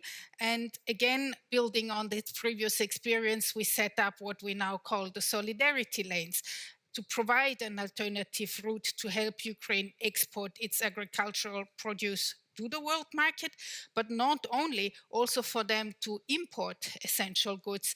And President von der Leyen referred to it as an essential lifeline. So 1 year on, the solidarity lanes have transported millions of tons of goods, agricultural, humanitarian, fuel, fertilizers, worth billions of euros in both directions. And once again, we find ourselves quite operationally involved, monitoring the delays at the border, because every hour lost in a queue increases the costs and diminishes the profits and makes the goods less competitive. And so we are again at the center of a network trying to make sure there are no bottlenecks and there are no hiccups, and most of all, to rally everyone around that common purpose, because for us it's an expression of solidarity with Ukraine and we're there to find solutions. So at the occasion of your 50th birthday to IRU, I want to say 3 words as how we in the Commission look at your trade. It is vital, it is vibrant, and it is versatile. It's vital because, as was said many, many times, it connects people, it connects regions, it connects member states. Without transport, there would be no single market. So as we celebrate the 30 years of the single market, it is a good moment also to celebrate transport companies and transport workers who have ensured that it has become a success story. But it's also vibrant because it's such a key sector for the economy. 6 million people, 2 million companies, depending on how you count them. It's really very important, underpinning all the rest of the business. And it is versatile, and that's really what has been shown in these previous testimonies. It's an extremely agile sector. You have adapted time and time again to the necessities, to the circumstances. And that's also actually what I wish you for the next 30 years. I hope that you will continue with the well-known agility against the backdrop of the biggest crisis of our times, and that is the climate change. And I know it's a lot of uncertainty also for you in this transition towards smart and zero-emission mobility and getting away from the fossil fuels. But it is really by adjusting that we can make sure that we are prepared for the future, and we want to be a strong partner for you in that. Thank you.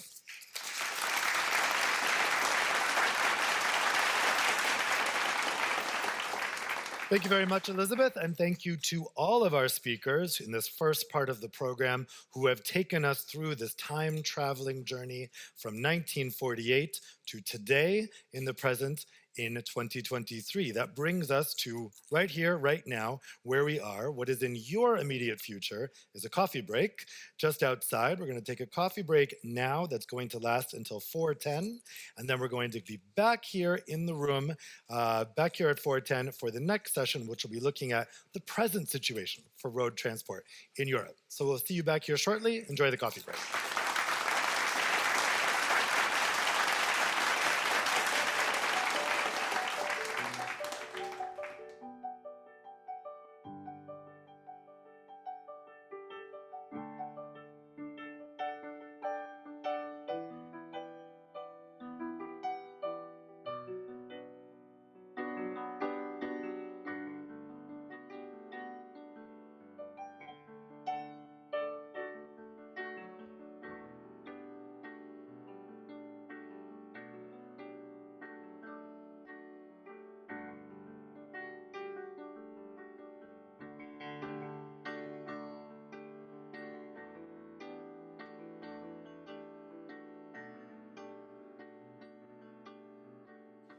So welcome back. Did you enjoy the past? The travel through the past? Then welcome to the present. So you heard, I think, the President of the Commission, von der Leyen, she was calling for working together for a green Europe. And she called our sector 2 times in her speech indispensable to move to the green transition. So this is exactly what we are going to talk about in this session.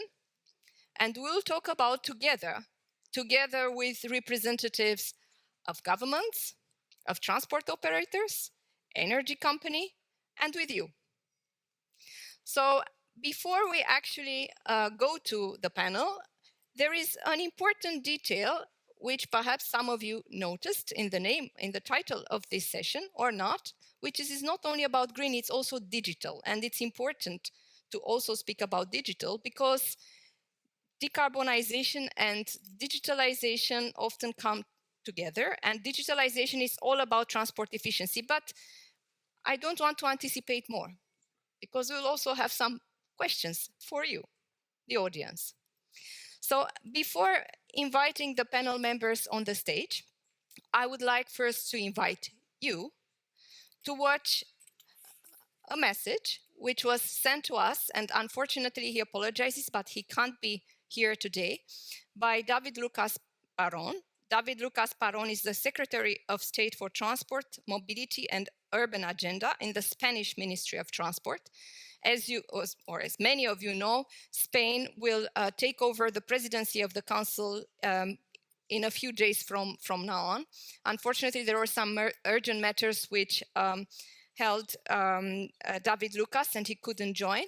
But you will hear his message and see his message in a moment.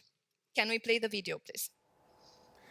Dear Secretary General Umberto Di Pretto, dear colleagues, it is an honor for me to have the chance to say some words in this celebration of the 50th anniversary of the International Road Transport Union in Brussels. As we all know, road transport is key for Europe, not only because of its contribution to the European single market, but also because it connects our regions and people. The contribution of IRU to this matter has been outstanding, helping professional and business from all over the world come together in bringing development about by road. I'm also glad to open this second part of the event, dedicated to the challenges that our sector is currently facing, specifically decarbonization and digitalization. These 2 topics are the core of the upcoming Spanish presidency of the Council of the European Union, as they follow the priorities of the current European Commission as well. Decarbonization and digitalization are cross-cutting issues that we will intend to address and drive in a coordinated and coherent manner, with a close collaboration between all administration and sector involved. Nevertheless, our presidency will also prioritize a third and fundamental element for the fair development of the transport sector, with its people-centered approach. As we have been doing in the past, we will work closely with the sector, collaborating and trying to reach consensus in the face of the important issues ahead.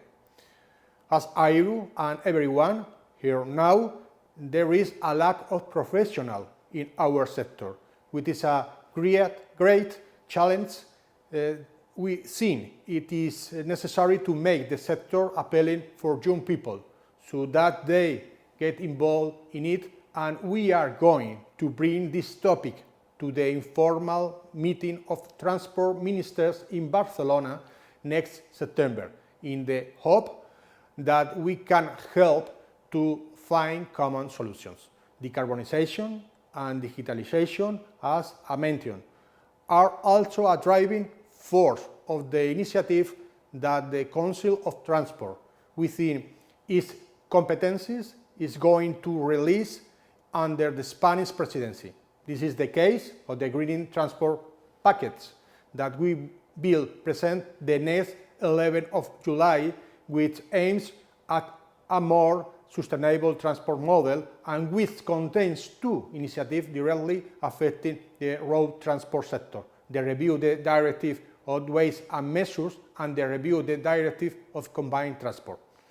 The review of the directive on weights and measures is among the priorities of the Spanish presidency when it comes to road transport and is also coherent with the priorities of the European Commission. The goals proposed with this review are truly relevant. Let me stress two of them. First, to achieve a single international market where every operator and professional can compete equally. For that, the proposed revision of the directive includes measures to harmonize weights and dimensions across Europe. Secondly, to reduce greenhouse gas emission and increase energy efficiency. For that, promoting the use of zero-emission heavy vehicles. We believe that this action will greatly contribute to decarbonizing our route transport. The other proposal on which the Spanish presidency will truly work within the greening transport package will be revision of the combined transport directive.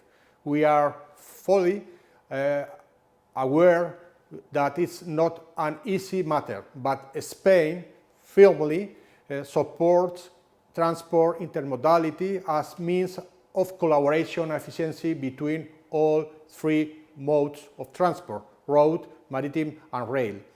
This intermodal cooperation can contribute to decarbonizing transport, but above all it introduces other ways of managing the transport chain, making it more inclusive without leaving any mode of transport behind.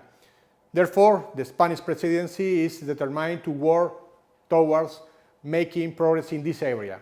To conclude, I would like to reassert how honored I am to being able to take part in this event that I'm sure will be absolute success in coming to solutions for the challenges of road transport, to which the Spanish presidency of the Council of the European Union will do its best to contribute as well. Thank you very much.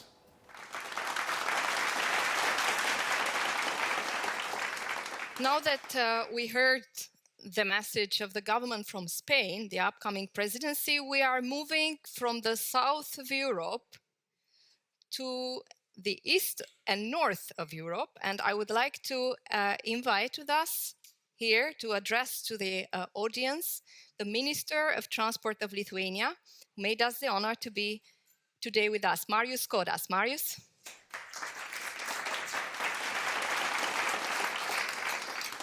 Good afternoon to everyone, dear distinguished guests. Raluca advised me to start by saying that our transport sector isn't doing anything to decarbonize and digitalize. But of course it's a joke to attract your attention. But I would like to use the following several minutes to reflect on the role of transport in shaping the world that we are currently live in. Strategically, I dare to say it is hard to find a more important policy tool than transport. Transport helps and enables, quite literally, carrying and spreading the ideas and the rules that upkeep the world order.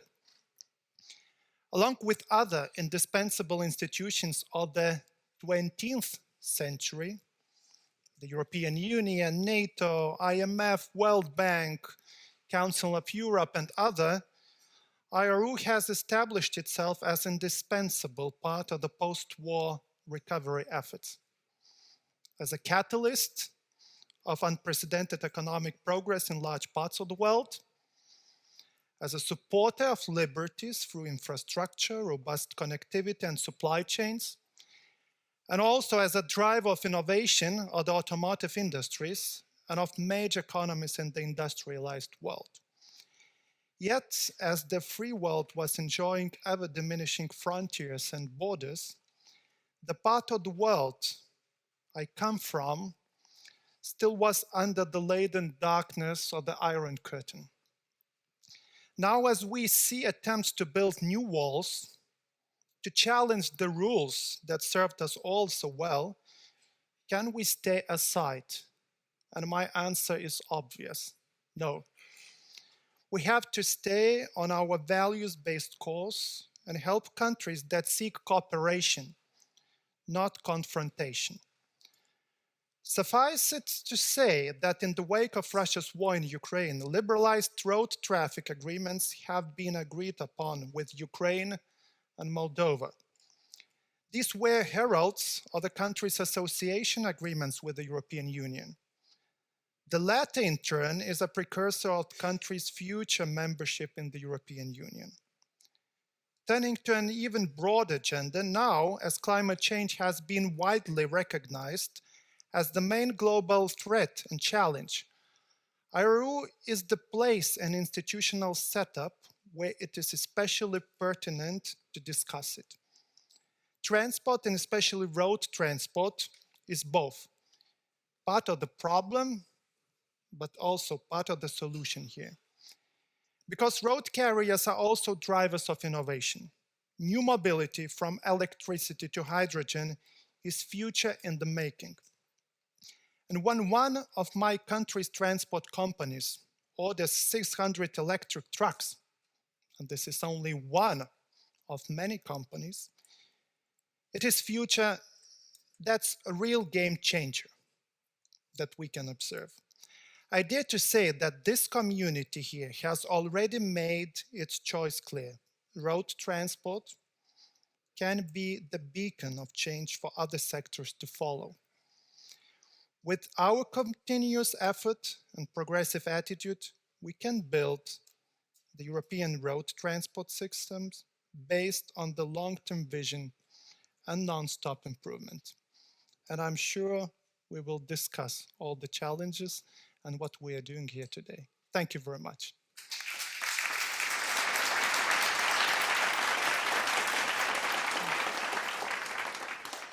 Thank you very much, Marius.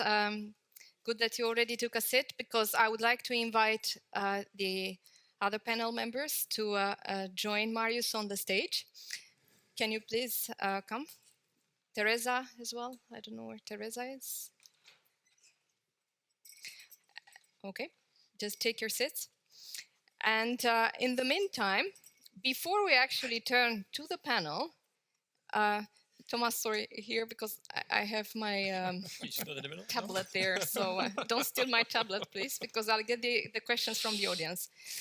So before I turn to the panel members, I am turning to you, the audience, those in the room and those in front of your screens, and I have a question for you, a Slido question.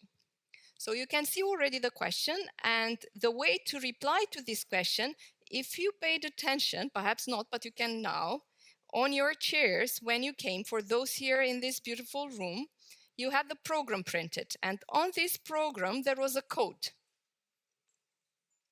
Can you please have a look? So on the program there was a code. If you scan that code with your mobile phone, you will get access to Slido. And there you will see this question and you'll have the possibility to reply. For those at home, I think they already started voting, because they can see at home or in the offices, of course. Not everybody is teleworking, right? So you can see the question on the screen. So the question is, to what extent can digitalization contribute to the decarbonization of transport in the current decade? We are not yet 2040 and beyond. That will come in the next block. A lot, partially, not much, or I am not sure. So we see already 86, 88 is changing quickly. Participants have already voted. And 45, these shades of green are difficult to detect, right? They are quite close. So what's it? Partially, I think that's a partially. But partially and a lot are quite equal there. So I'm very interested in the final result. So let's wait just for a little bit longer. And then we will hear perhaps later during the debate I'm sure we will hear the opinions of some of the panel members on this result too. I think we should soon close the poll. 121. Are people in the room still trying to find the code or voting, just to know if we can still wait for? Yes, still waiting? I think we can close the voting. So 122 votes, and the winner is partially. Digitalization can partially contribute to decarbonization of transport in the current decade, but not a lot. However, 42% are of the opinion that it will contribute a lot. So we are not going to reply right now to that. And we will now start the discussion with our distinguished panel members. Don't worry, I will introduce them one by one. But the first question I have is again for Marius. And the question for you, Marius, is, do you think that the EU policy is heading in the right direction? Shall I stop here? No, I continue. By creating all the enabling conditions for the transformation. Yes or no? You know, media Yes advisors or no? always are saying, never reply to questions yes or no. Yeah, I was afraid of that. It depends. It depends. Okay, it depends. I understand. As the transport minister of Lithuania, country where road transport contributes to over 20% of the GDP, if my information is around about. 12. 12. Transport and logistics accounts for around 12% of our GDP, but that's a lot. It's a lot. 12% is a lot. I think the EU average is around about 4 or 5, so it's really a lot. Do you see the link between digitalization and transport decarbonization? And what is Lithuania doing to provide enabling conditions for the transformation of the sector? Thank you very much for raising this question, because, you know, I am missing this link on different international agendas, in different discussions. I recently had an opportunity to participate in one of the United Nations meeting where the Secretary General 2 weeks ago presented the so-called Digital Compact. It's an initiative how the United Nations could adapt to the 21st century while digitalizing everything, creating infrastructure for IT, for internet connectivity, and for everything needed. And I really missed that link, because we are talking on climate change, even here in Brussels, and we are talking separately on digitalization, but not necessarily are connecting these two areas. And I see a lot of opportunities here. It would be difficult to convince people because there are no answers, I'm not sure. either everyone agrees or disagrees. I will test your persuasion now. So. Yeah, but Lithuania has an external European Union border. And we calculated once that on average, when a truck crosses the border, a driver needs to bring around 100 pages of paper documents for customs and different kinds of paperwork. 100 pages. When we calculated how many tons of papers are traveling across the border every day, in Lithuania, those numbers are, it's difficult to comprehend. And when you calculate everything in the European Union, and if you calculated how many trees you need to cut to produce those papers, so this is only one part. But if we manage to digitalize all documentation, and if we manage open data for the private sector, I'm sure there would be numerous companies which would create a lot of efficiency gains for the transport sector. Basically, how to allocate resources, how to make sure that trucks are transporting goods fully loaded rather than, half empty, and so on. So there would be a lot of opportunities. And in our case, I would like to be quite critical about Brussels, a little bit. I'll try to be polite. We have funding dedicated in Lithuania from the side of the government. We have institutions responsible, made by government decisions, but we are waiting for certain guidelines from Brussels, how to start. Because if we moved even on regional basis, there is a saying, if you run too fast, you will fall down. What if we chose another solution, than other member states? It would be a bad choice. But we are ready, we're just waiting for the guidelines. And we could do a lot, and this, of course, would help to increase efficiency.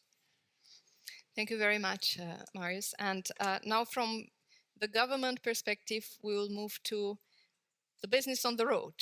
So I would like to open the floor for the next speaker, Jacqueline de Rijk.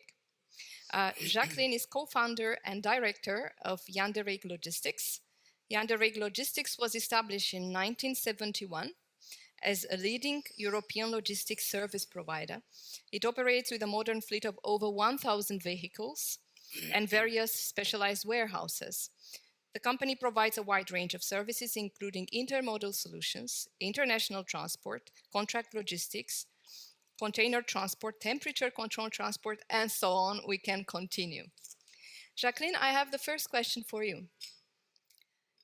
You come from a very large company, and I'm saying very large company because you have over 1,000 vehicles. So the average company in road transport is between 5 and 10 vehicles, and that's both on the coach side and the truck side. So you are a large operator. So and there are like 1 million of them. We heard even a bigger number from the Commission before, and the majority are small and medium size. So you come from you are at the lead of a large transport operator. Do you think that there is a co-responsibility or responsibility for large operators to drive change? Can they be regarded as trendsetters? Yes. I like yes. You see? Yes or no? Huh? From the private sector. That's how we do that in the transport company or in the logistics company. Yes, partly. We cannot change the world ourselves. We do need all the parties, So the politicians, the colleagues, the suppliers, the shippers. So together we can make a strong effort. And I'm listening all the time about what is the time which is behind us, which was a very nice and a very interesting time. And a long time I was there in the middle of that as well. But this time is more interesting, to be honest. It is. So we are living in this world, and what we see, and we were talking about digitalization and decarbonization and so on. That's in our minds, We live with those thoughts. We do not do anything else. And that's what we do together with all the parties which are involved. And yes, the bigger companies can be a little bit, we have to put our strength into the new methods. And I think it might help, of course. Yeah. Because you are also probably collaborating with a number of subcontractors, which are a smaller company, and but that you can influence. Of course, that has a lot of positive directions, because they follow us, which is also development in all kinds of directions. And they are happy with that as well. So, and we were talking, I just heard the last speaker talking about paperwork. We don't use paperwork at all anymore in the company, almost nothing. So with so many trucks, so many cargos, so many lanes, so many shipments, directly to the shippers, directly to the, organizations, all kind of information we have to give, all kind of licenses. It's not a problem anymore. But perhaps because there are different types of papers, and this is the private side, so the ECMR and so on, but there are also the control documents, and many authorities, especially when you cross the border, they are still expecting to see the papers. So there is still an important paper side, and I'm saying this because at IRU, one of our fights, let's say lobbying fights, is paperless cabins by 2030. So we are still, and probably you as well, so cross-border. Yeah, and, but we have had the same in the past. So developments are going so fast. And within a few years, it doesn't take 10 years anymore. Within a few years, everything is solved, also in your area. We like optimism. Sure. I'm sure. Then from goods transport, I'm moving now to passenger transport, to Teresa Yasmin Meyering. Teresa is 26 years old. You know, below 30, you can say the age. After, you can't anymore for ladies. And she is the youngest daughter of a bus operator family, which is not atypical because, as we have heard also from the historical part, family businesses are the modus operandi in our sector. And you are representing, Teresa, the fourth generation in this company. The company was established in 1930, and you are set to take over this business. Exactly. Fantastic. The Meyering Reisen company is a bus and travel service transportation company based in Germany. And as a part of the company group, you operate over 200 vehicles, which is also quite large for a bus company, with around 400 employees. So the first question for you, Teresa, is as a medium-sized, but towards the medium family business, what is the standard in coach transport? How do you see the digital and green goals of the EU and the link between them? So the standard in our company, as for most German bus operators, are state-of-the-art Euro 6 diesel vehicles at the moment. And just like Jacqueline just said, we want to take responsibility, and we also need to take responsibility for our clients, and we have to develop new processes in the company because our clients, both private and public, demand the change. They want state-of-the-art vehicles, they want very well-equipped vehicles inside and out, and well-trained drivers, of course. I will give you two examples how we link the digital and decarbonization part in our business. So it's low-entry digitalization, I'd say.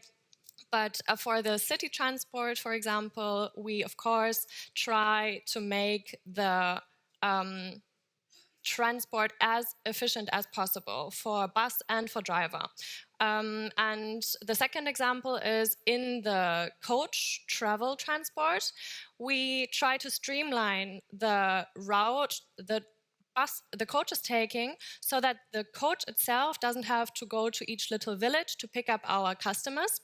We have implemented a new service to the customers to be picked up with e-vehicles and brought to the coach itself, which then goes on a, let's say, 12-day south of Spain tour. Thank you. Just before I move to the next speaker, I would like just to let you know and invite you, actually, both those in the room and those at home, to ask questions, again, through Slido. So for those in the room, I hope you really found those programs on your chairs, because that's, again, the code. And when you scan the code and the page opens, it's exactly the same process. You have an option which is questions, and you can address your questions via Slido. And those at home as well, you can, or in the office, you can see this on the screen, and you can address your questions. And then we'll receive these questions. That's the reason why I prohibited Thomas to sit here, because I will receive the questions on the screen here. So it was a little bit vital for me. So now I will move to the energy company. So we have here Thomas de Boer. Thomas is the Vice President Commercial Road Transport, CRT you call it, I think. Sectors and decarbonization of Shell. And you have 20 years experience in various downstream business with assignments in the Netherlands, US, and the UK. Shell is, perhaps it doesn't need any presentation, but I have it here in my notes, so I'll still say. Shell is a global group of energy and petrochemical companies with more than 90,000 employees in more than 70 countries. And you use advanced technologies and take innovative approach to help build a sustainable energy future. So we are talking actually today about this innovative approach, right? So the first question for you, Thomas, is how does digitalization act in the energy sector? And how can this benefit transport operators? Absolutely. Well, first of all, energy transition in very complex energy systems, of course, is a massive change. And we heard already some very practical examples of control documents, of how you enable your customers to be picked up. So there's a lot of components of it. But let me maybe pick out another very practical example. And Jacqueline probably knows this better than anybody else. The fragmentation in road transport is incredible. It has a number of parties that need to be connected across the supply chain or value chain is really enormous. And customers come to us saying, hey, today, Shell, I'm using solutions to decarbonize my truck. I use renewable diesel, I go for gas, I use a biogas, or maybe I'm using electric.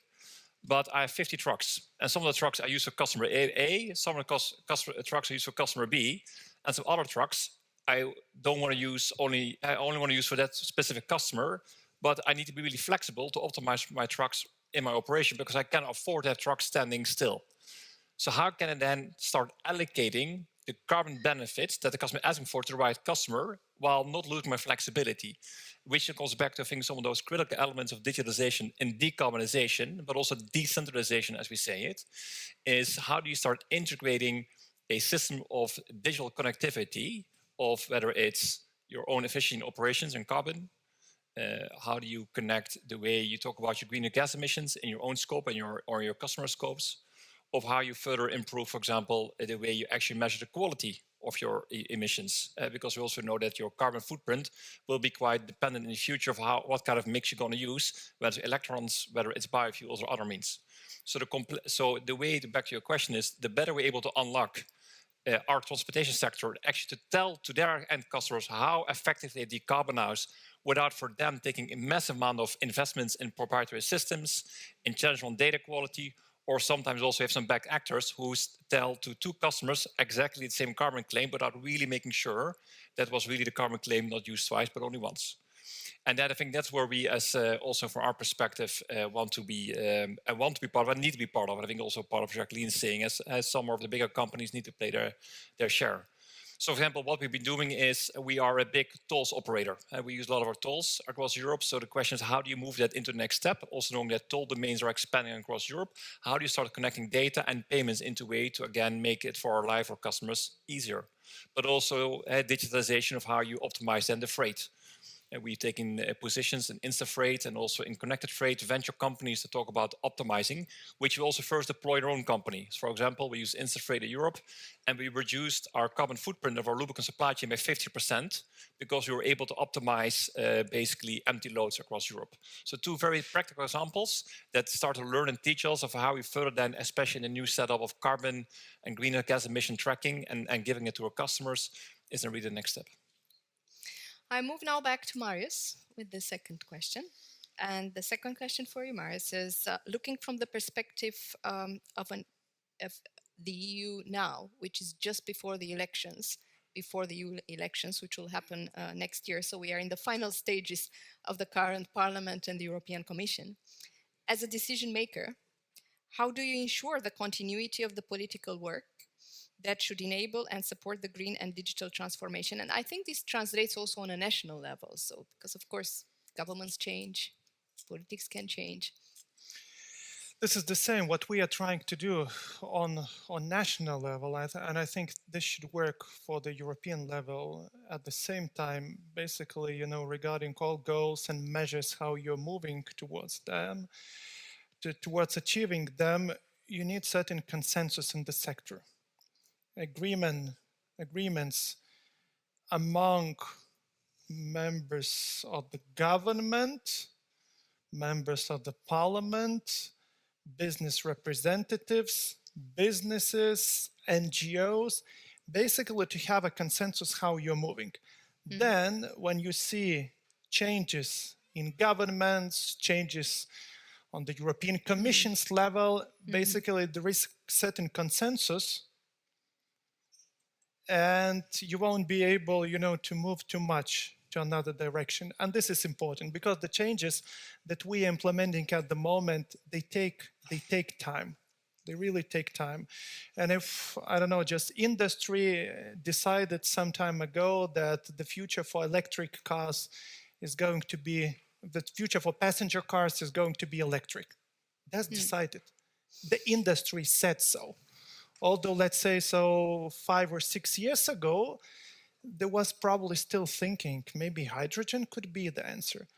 In the road carriers sector, in the heavy-duty vehicle sector, I'm not sure what the future is going to be. Although I observe a lot of lobbyism for electricity, for instance, on international level. But maybe hydrogen is going to be the solution. One of Lithuanian companies that I briefly mentioned in my speech recently ordered 600 electric Scania trucks. Meanwhile, at the same time, other companies... How big? For heavy-duty vehicles, yeah. So that's a lot. 600. That's really something. No, I'm asking because the 40 tons are not very available. So that would be.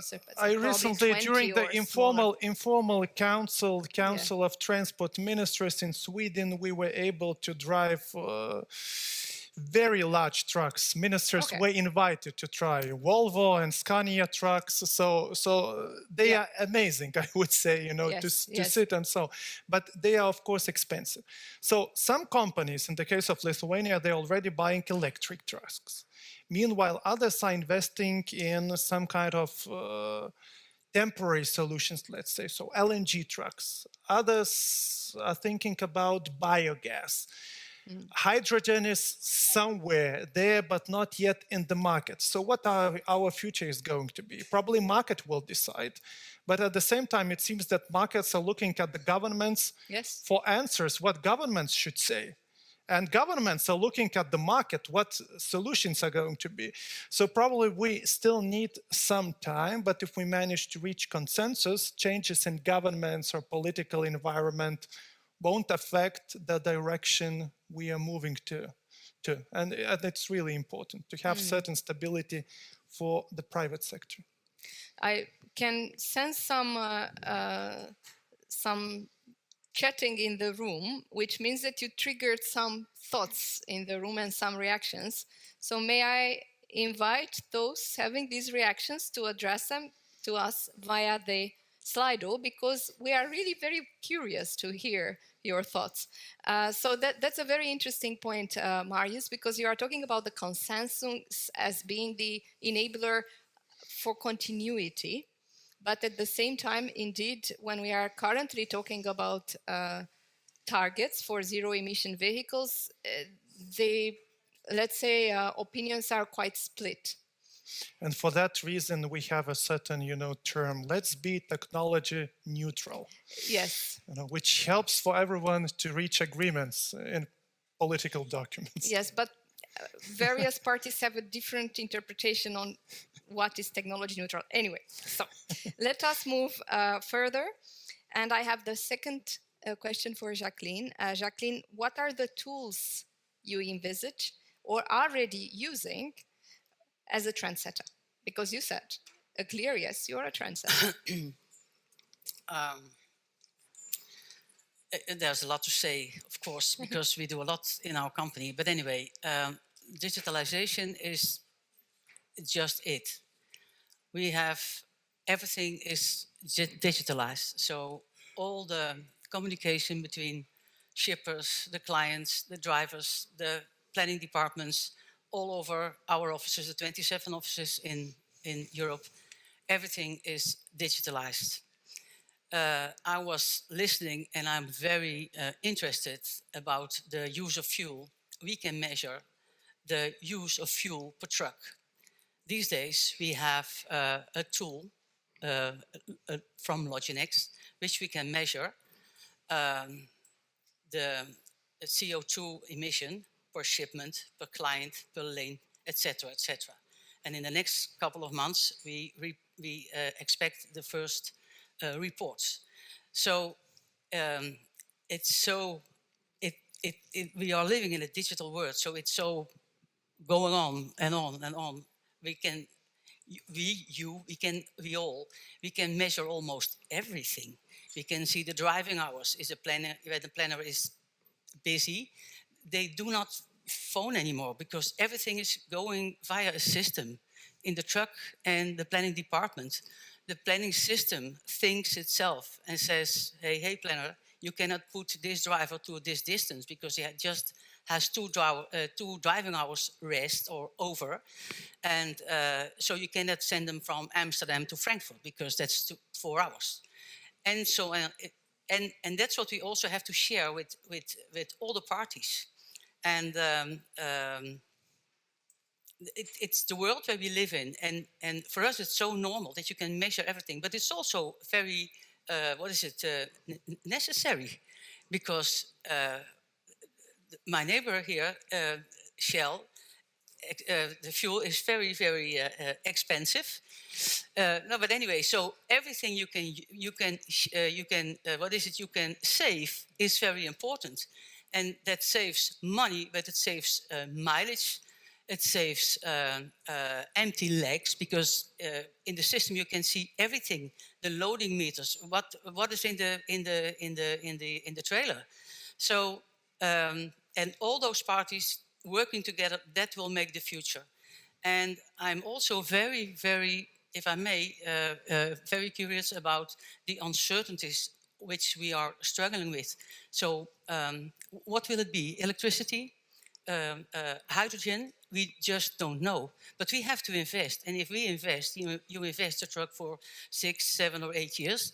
But anyway, so together, and also the manufacturers. So I'm very curious what will happen. Which direction do we go? Can we go? And so on.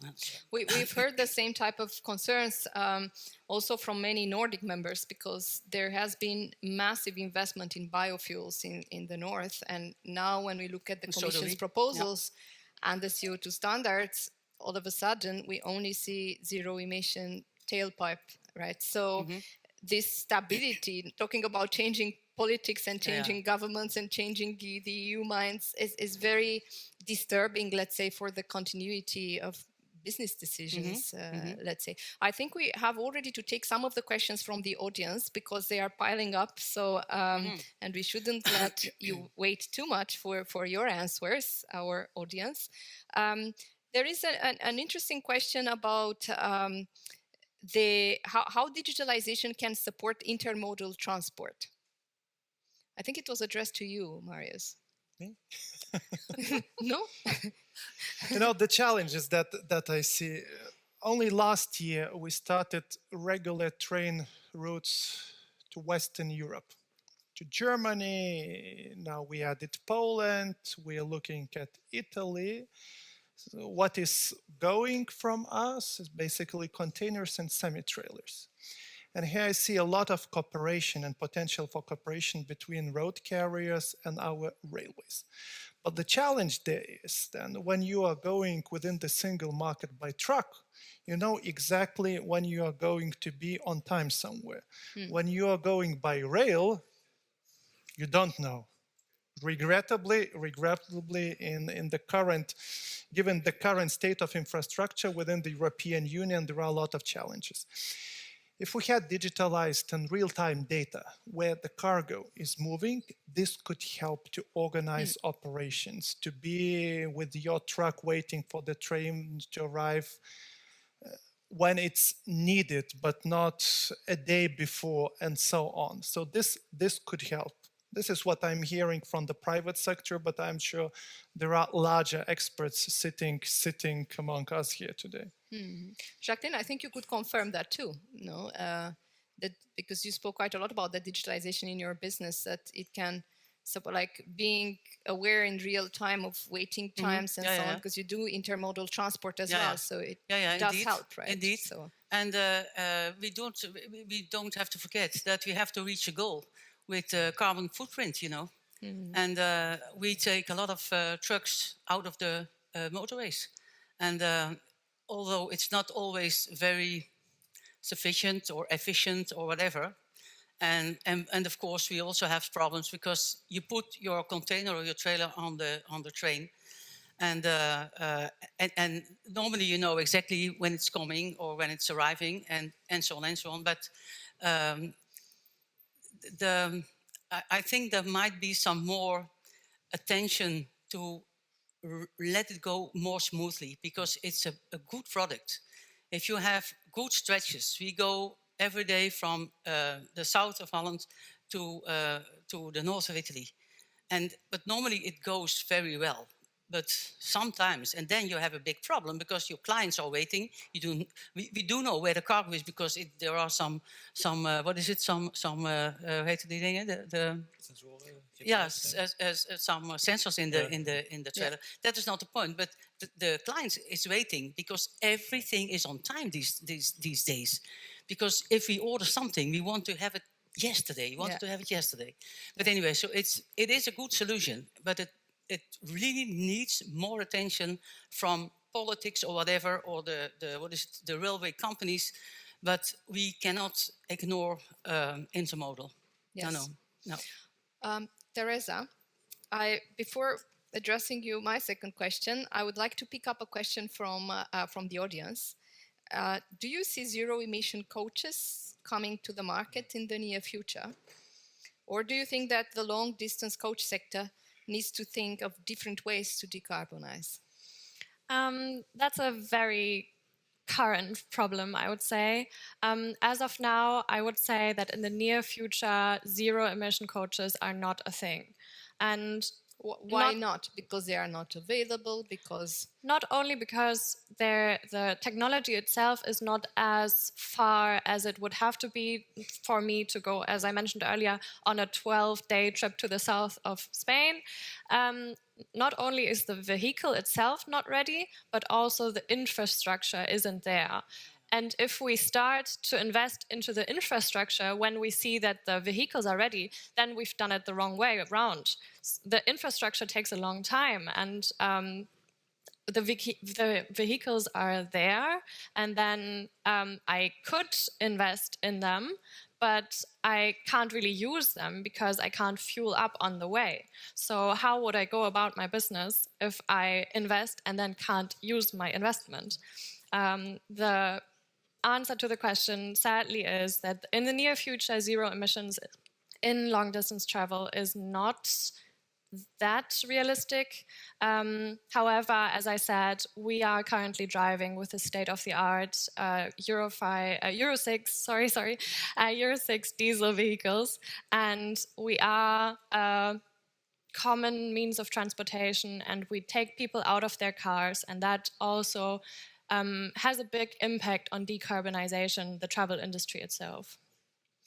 I would like now to move to Thomas, and then I'll come back to you, Teresa, because I think we have to keep the momentum. So we are now talking about really, we went to the almost pure decarbonization technologies and so on. And the second question is a question that I think everybody is expecting me to ask you, so I can't skip that question. How do you see the role of the combustion engine and e-fuels in the current decade? Well, we heard already some snippets from my panel members. Yes. A couple of things maybe to unpack that, because it's a simple question. There's a lot of layers underneath that. So first of all, truly we're committed to a net zero future. We need to get there, all of us, and Jacqueline already told it. It's everybody holding hands together and doing that. But we also heard that the time to get there will not be tomorrow. It will be decades to come, and again, we'll not repeat all the complexities. If we make it really practical, yesterday was a group of customers who were coming together in Germany. We're opening up a big bioenergy plant for Europe. And all of those customers have the question, what do I need to do? We're going to buy a truck, 4, 5, 6 years on the books. What is happening in 2029 with that truck? or what's happening in 2025 with my mode of operation, because I might be forced in something that I need to do, but I don't have the right truck. We are working towards that net zero emission future, where we believe absolutely that whether it's fuel cell electric or electric, but something will be there. The balance, let me not open that conversation, but something in that balance will happen between the two of them by beyond 2030 and 40s. But we know today that customers are seeking for decarbonization solutions that are available. And it goes back already to your internal combustion engine. And I don't want to even call it a legacy fleet, because sometimes even already the internal combustion engine gets the name of legacy fleet, while if today it's still the dominant fleet on the road. And if you look to some of the modeling being done, and not just by us, but also others, that the internal combustion engine will stay with us for a lot of time to come. And then the question is, how do you go about working with stakeholders, with customers, with hauliers, with shippers, of how you decarbonize that? And therefore also believe that the play we want to do is around making an investment now in also decarbonization solution and biofuels. And we're doing that. We're building a big biofuels plant in the Netherlands. We have bought Nature Energy, the biggest biofuel or the biggest biogas company of Europe. Just for today already, give people a competitive, well-to-wheel, even negative carbon emission footprint for them to start decarbonizing today. And that's what we need to do. We need action today. We can wait for a long time for more things to come. If we don't do it today, then nothing will happen anyhow. At the same time, it doesn't mean that we're stopping of not making sure that the zero emission technologies are coming to life. Back to the point of Jacqueline, you need to take a responsibility as a larger company. Today in Brussels, we are operating a e-depot for the Brussels metro system. 24 e-depots and 4 line loading lines. We as a Shell company, is today doing it here already. But also we're opening up the very first green hydrogen plant in Rotterdam that will open up in 24-25, which is in itself, without a market that has fully understand and recognize what green hydrogen we made a step forward. And so already also today, we will also then your company over time to help with those buses, but also with green hydrogen. So you need to start today, but to make it really at scale and make it for everywhere available, there's a lot of steps to go. And which brings it back then to your e-fuels question, because we recognize, and also in our modeling, that there will be, and I don't want to call it a legacy fleet, but there will be a fleet in the system beyond 2035, 2040, that will still have an internal combustion engine. They might need advanced biofuels, they might need, we call it e-fuels, and that might play a role, but we don't see that being the biggest role to play in how we're going to decarbonize our road transportation systems. So we see it more as a niche fuel that will solve the tail, rather than the key solution that will solve the core. But I would say that these decisions to build also biofuels plants and so on are quite audacious if we look at the trend in Brussels, because it just so happened that this week we saw the report of the Parliament's rapporteur on the CO2 standards, and he increased actually the targets that the Commission proposed to, I think, 65% zero emission reduction targets for zero emission vehicles in 2030 already. Okay, 100%, we had no other expectation from the rapporteur for 2040, but 65% already in 2030. I mean, we still have the member states, of course, and it's also not over in the parliament, but I'm just saying, taking these kind of decisions, which look at immediate opportunities, basically, to decarbonize, are quite daring.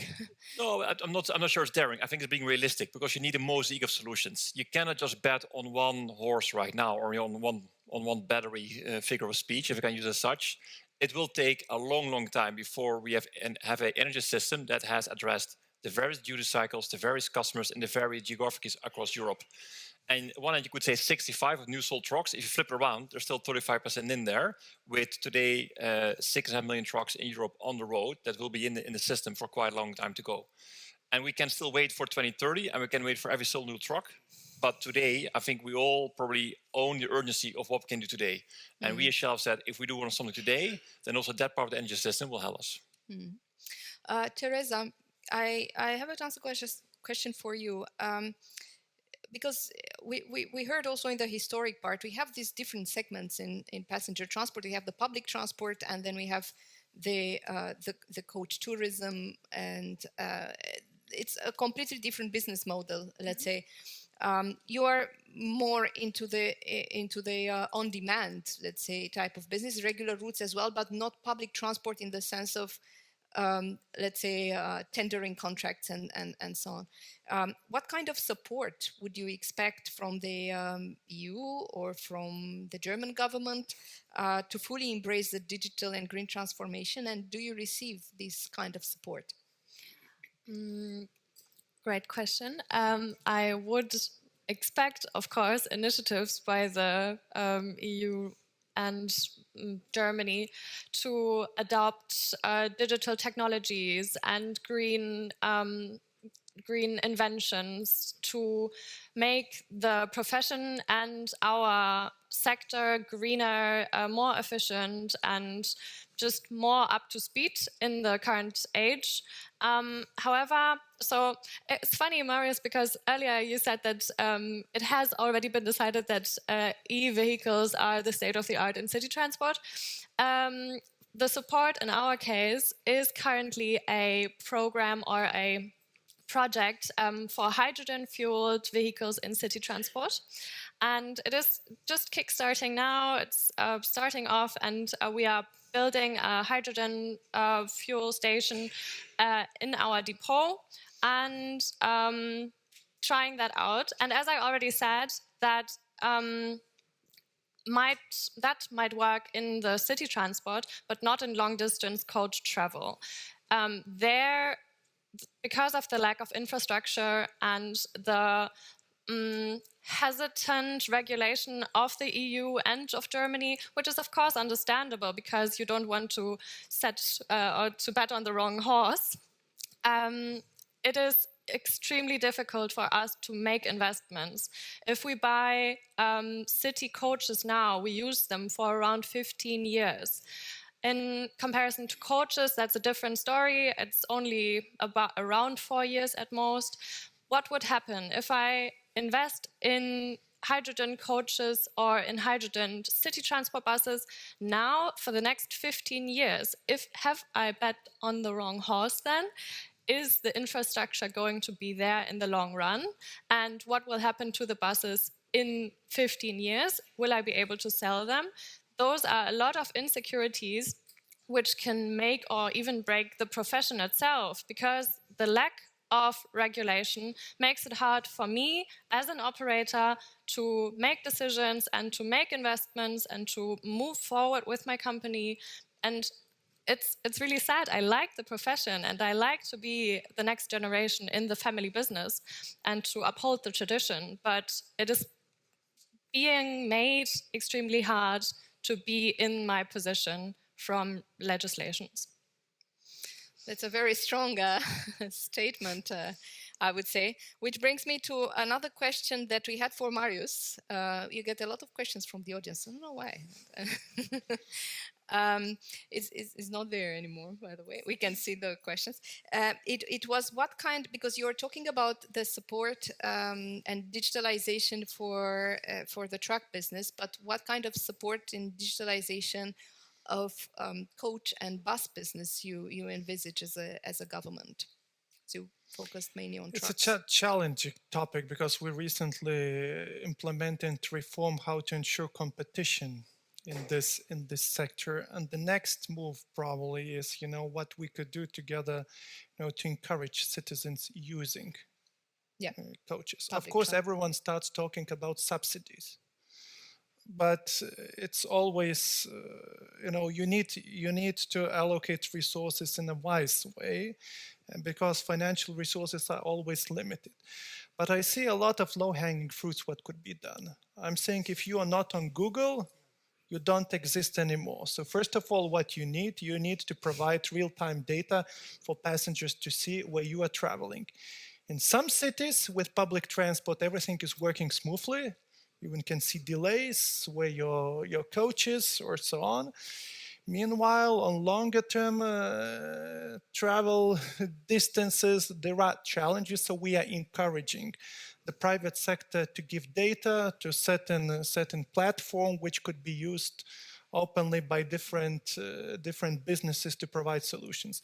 The next step is how to create single tickets. For instance, how to combine tickets for rail and coach. And in some cases it's working, in some cases we need to move forward. So I think, you know, at least according to the polls that we see, a lot of people are not choosing public transport, not because of the price, but because they want to travel in the most easy way and convenient way. And for that, first of all, you need to eliminate information barriers. Yes, but there we have heard concerns because indeed you came to a very important piece of proposal of legislation which will happen this year, which is the integrated ticketing, which has to do, of course, with traveling by public transport, collective transport in general. So it's definitely related to decarbonization. But a lot of concerns we've heard in the past is that the moment this transition to this shift to integrated ticketing happens, there will be some costs.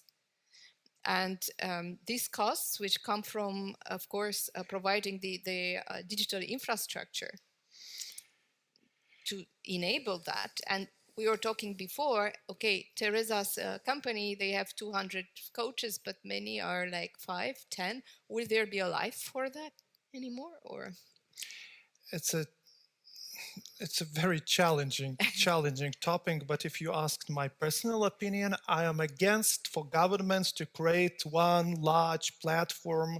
And if we try to create something on the European Union level, I'm not sure whether we would be able to move. I think the role for the governments is to set certain standards.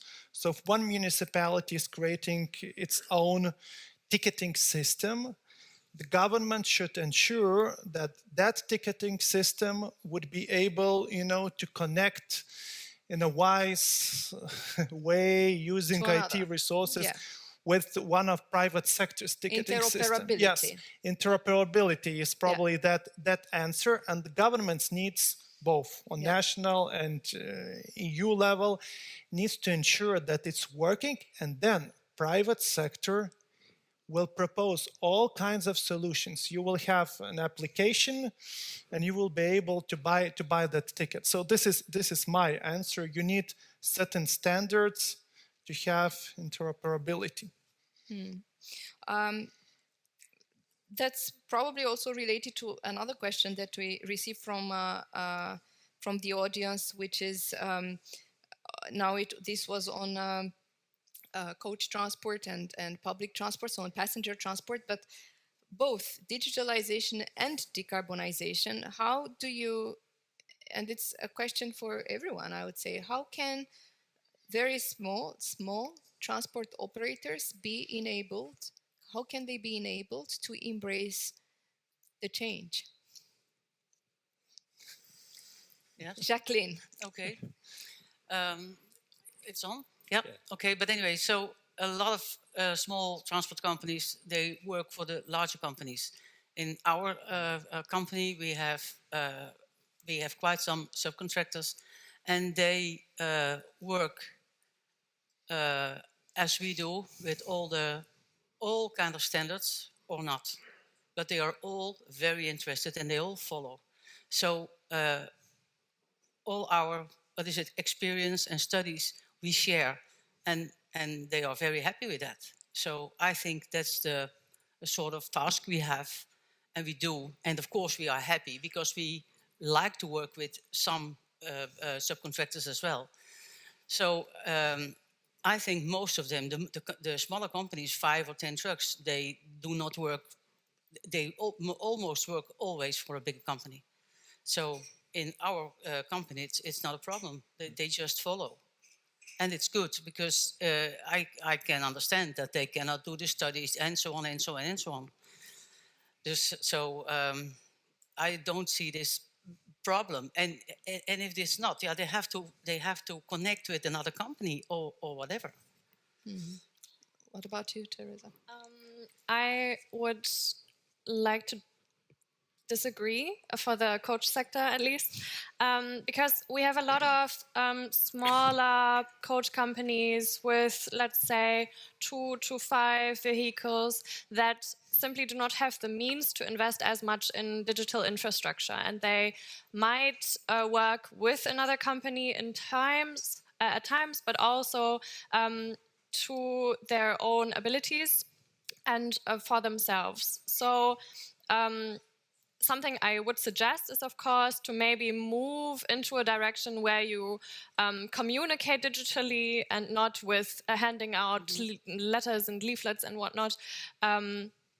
That could be a first step to getting into a more digital realm in your company. But of course, for smaller companies that are not subcontractors to bigger companies, it's incredibly difficult to invest. As I said, if it's not really secure how the future of the company itself is prepared. Yeah. But we have been, Thomas, you wanted? No. we have been talking, in our sector has been talking of consolidation for a number of decades. And there was this big threat that there will be a major consolidation. All the small companies will disappear and there will be only big ones. But now we are really, as the title of this panel says, at a crossroads. So at least the upfront investment for all this shift to greener vehicles will be quite massive. The fuels will be more expensive. We have also electricity. Everything seems to go up. So how do you see? It's difficult, and we'll have the panel on the future. Let's say it's coming, but that will be 2040 and beyond. But already now, in this decade, do you foresee consolidation? Because we have really game changers on the table at the moment. If I may, of course, answer this one, I do not see a reason, because we are now in a special period, but all kind of these periods we have behind us, and I think that will not change. And some companies can grow from a small company to a big one. That is possible, but no, I don't see that. So, and in the meantime, we also have to focus on all the things we can do. So, companies need, to decarbonize, we need a roadmap for 5 or 10 years. And we have to do what possible is. So in the meantime, we can, the digitalization, we were talking about. So that brings a lot, because you do not have empty legs and so on and so on and so on. We have spoken about, but we also can use the biofuel in the meantime. That means that we need the connection with the shippers, because all those new developments cost a little bit more or a lot more than what we have now. So we have to do the communication as well. So let's not sit behind us, and let's go on and do with what is possible and what the possibilities are now at the moment, and look forward, because that's what we have to do. Teresa? In the coach sector in Germany in the past, during the COVID crisis, there has been a big increase in the amount of coaches on the market itself. So it has taken a toll on the profession and on the sector. And now, because there's a lack of coaches altogether for the demand of the clients, it's a very tough market, and it's very fast-paced, and you have to keep up all the time, because there's, let's say, a company anniversary for 1,000 people, and they call you on Thursday for Saturday, and try to just provide them with everything they want, because they're your valued customers and you have to make space for them, but also the books are already full and you try to work with it. So the coach sector itself has had a difficult time, and a lot of competitors have left, which leaves a big gap in the market. And of course, there's a chance to grow with it, but also that means investments, and you know, it just spins around. I promised that we come back to the first question if we still had time. So we still have time. By the way, if there are still questions, either from the online participants or here, we still have around about 5 minutes for them. So you can still ask. But coming back, and it's also like a kind of a conclusion. So if we come back to the original question addressed to the audience, which is, what is the role of digitalization and decarbonization? The question, is it a lot? Is it moderate? What do you think? I think if I can read it correctly from your words, Marius, I think your opinion was that it's a lot, because you started with that. So through digitalization, I would be in the middle. In any case, you need alternative fuels and so on, but the digitalization would really help to increase efficiency, and with that you won't need to travel roughly loaded, for instance, and this is the way how to decrease carbon footprint.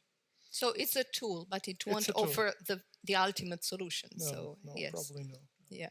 Thomas? No, fully echo that. It's a tool that I think is critical. And I think we had not really really talked about the whole responsibility across the chain, because also the question on the screen regarding CO2 penalties. And I think what we really not talked about, I think Jacqueline touched upon it lightly, is around the role of the shipper. So you have supplier, you have haulier, and then you also have the customer. And I think those three need to come together, and then we also infrastructure. But if we put it very simplistic, if those three come together, finding a way to digitalize and decarbonize together profitably, I think then you got a winning proposition. I think so that element, I think, is something that we might need to also further inject in this conversation. Teresa? I would also go to the middle a bit, because as we already touched upon earlier, the deadlines which have been set for 2025 have been already pushed, and we know that we have to do something, but the innovations aren't there yet, or not as fully developed as we would have to have them. And the cities, of course, want to become zero emission and decarbonized and green and everything, but it also has to work with us and with the tourism, with trucks, because we have collective interest in keeping the tourism and the, of course, chains of transportations. Yeah. And we have to work together and not find each other because we didn't come with a hydrogen vehicle and weren't let into the city. Okay, but the digitalization's role is a lot, moderate? Partially, as I said. So I would say the digitalization helps to make the transport more efficient, which then helps to decarbonize. We almost have unanimity on the moderate role. So, Jacqueline? On the moderate role of digitalization in decarbonization. So until now we have moderate, so important, but not the biggest. Moderate. What about you? Yes, moderate. Moderate. Okay, so we have at least a unanimity. It was almost 50-50 from the audience as well, and it's confirmed. But it's clear, it's 100% actually here, moderate as opposed to a lot. I can take this question, and then I would like to launch the last slide for the audience. The last question goes to you, Thomas, and is, can you tell us about the upcoming trends we will see in the energy sector regarding smart data, and how this will enable these models to come to life? We've got 2 minutes, right? No. I think we have 10 together with the slide. I don't want to do misjustice to the question, because it's a good question, but difficult for me to see where we can start. But probably the biggest trend is, how do you start connecting energy systems with the optimal use of energy at the right time? I think if we can enable that, and especially where we break through zero emission technology, I think the balancing of systems and demand is probably one of the biggest things we need to crack in Europe. Mm-hmm. Okay, you're below 2 minutes, so it's all good. So we can now, it gives us time to go to the last Slido, and actually also to check this answer of the last Slido question with you. because we have a bit. Can we please launch the last question? Again, as a reminder, you have the code on the programs on the chairs for those in the room if you like to reply, and those at home, you have the question on the screen. And the question is, who is really driving the digital and green transformation in transport now in the EU? Transport operators, shippers and intermediary service providers, member states, energy and digital service providers, or all of them? And oh, it started, I was getting heartbeats, right? Because it started with 100% transport operators, so, but it's moving. Still, transport operators, they have their share, 32%. Competing with, oh, again, with these colors. So this is all of the above. And the purple is member states. Oh, Marius.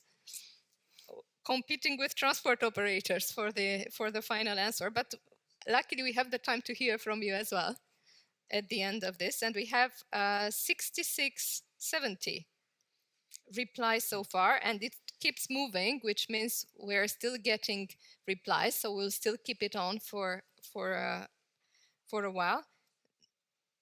9%, the purple is energy and digital service providers. Oh, Thomas, you are having an easy life. No, we dropped now, so even bottom, so oh. Off the hook. That's very good for you, right? I don't know. Probably depends on the audience. So, although we have in the audience all the modes. Yeah, but if so, it's renewables, yeah. and you're using that for and then 9%, what was the shippers? Oh, shippers have no responsibility. That's great news for the shippers too. I think it's based on the assumption that we pass on all the costs, and then that it doesn't matter anymore.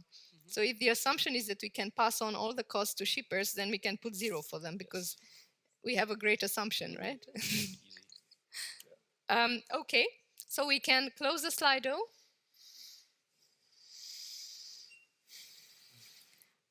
And read the answers. I can't see the final answer. Can I see it, please? So the winner is transport operators, 31%, coming close, all of the above, and followed also closely by member states. So just very quick reaction from all of you, starting with Marius. What is your reply, basically, to the question? Yeah, it's really difficult to summarize because, you know, the scene is quite complex. On the one hand, road carriers are really, I see a lot of efforts from their side. You know, it's a choice whether to choose a Euro 6 truck or a Euro 5 one, whether to buy something run on renewables and so on. At the same time, there are, you know, private sector companies, retailers, which want, you know, to decrease their carbon footprint, and they are ready to pay more for transportation. So the private sector is really moving towards our green agenda goals. At the same time, governments are, you know, raising the barrier high, at the same time helping. In our case, we decided, from my ministry's point of view, decided to allocate resources to 2 areas, basically.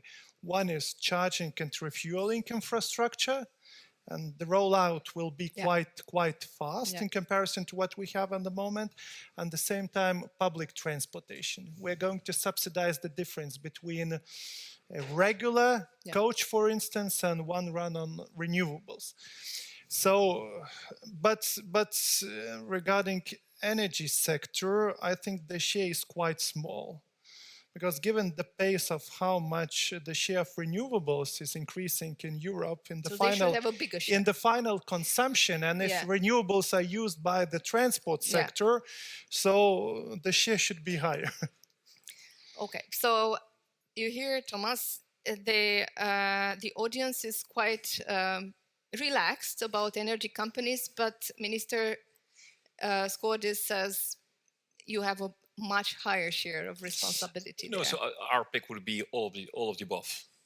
That's what we are put our pawn on. I think this is, without saying too much already about it, but if we don't do this together, then nobody can pull this weight by themselves. I thought this would have been the minister's answer, all of the above, because it's more political. Well, I'm not sure it's political. I think it's probably what we see is the right way to go forward. Teresa? First of all, I would like to say that I like how transport operators are displayed in green. So, so you are praising the choice of color. I was complaining I couldn't detect the shades of green. No, but it's great. We are green. We are represented in green. And of course, it's flattering to see that our collective efforts are being recognized and that we are recognized as drivers of the green transformation in transport, and I think that's just great for us. And Jacqueline? No, was it? For me, it's all the parties. Okay. All the Good. parties, Clear definitely. answer. So I'd like to thank very much our panel members for this interesting discussion, at least to me, I hope for the audience as well. Thank you very much. Thank you.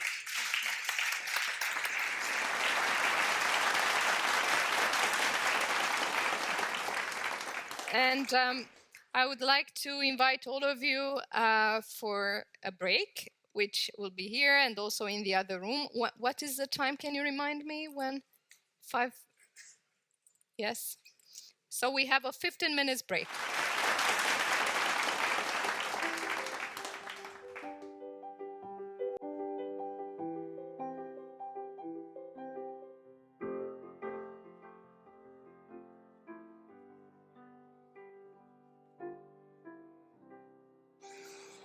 Welcome back, everybody, from the coffee break, and welcome to the future. The third and final part of our event today will be looking at how the EU might change fundamentally over the next 2 to 3 decades in terms of transport. Now, we've already heard a lot about what the EU is doing to confront the climate crisis, and particularly transport's role in the climate crisis. And we're going to explore how that vision might look. There's obviously a lot of different ideas for how to reduce the transport sector's emissions. There's a lot of different technologies that people are excited about and some people are not so excited about. We're going to have 2 very exciting speakers here, and then afterwards a short debate with them where you, our audience here and online, will be able to ask your questions using Slido the same way as the previous panel. You can scan the barcodes on the piece of paper at your seats. So before we invite our first speaker on stage, let's do one more Slido polling question. You can pull that poll up now. The question for this poll is, at what stage is the digital transformation of transports in the EU? So where are we right now in terms of how digitalization is changing transports? Has it not even started yet? Are we in the early stages? Is it fully underway? Is it already over? We've already achieved everything we need to achieve? Or are you not sure? I'll give you a little time to put your answers in there. I think we're seeing a very clear pattern emerging here already that we are in the early stages. That is overwhelming for the early stages. And what that means is a lot is going to change over the next decades. And it's going to change in ways we probably can't even comprehend. If we think about where we were in terms of technologies 20 years ago, who among us would have imagined the way that we live our lives now, how much technology has really transformed our day-to-day lives. And that does include mobility as well. So let's go to our first speaker. I'd like to welcome Professor Dr. Pero Micic. Pero is the CEO of Future Management Group, founded in 1991 in Germany as one of the pioneering European companies in the field of foresight. He's a professor for foresight and strategy and is an advisor to leading corporations and public organizations. Pero?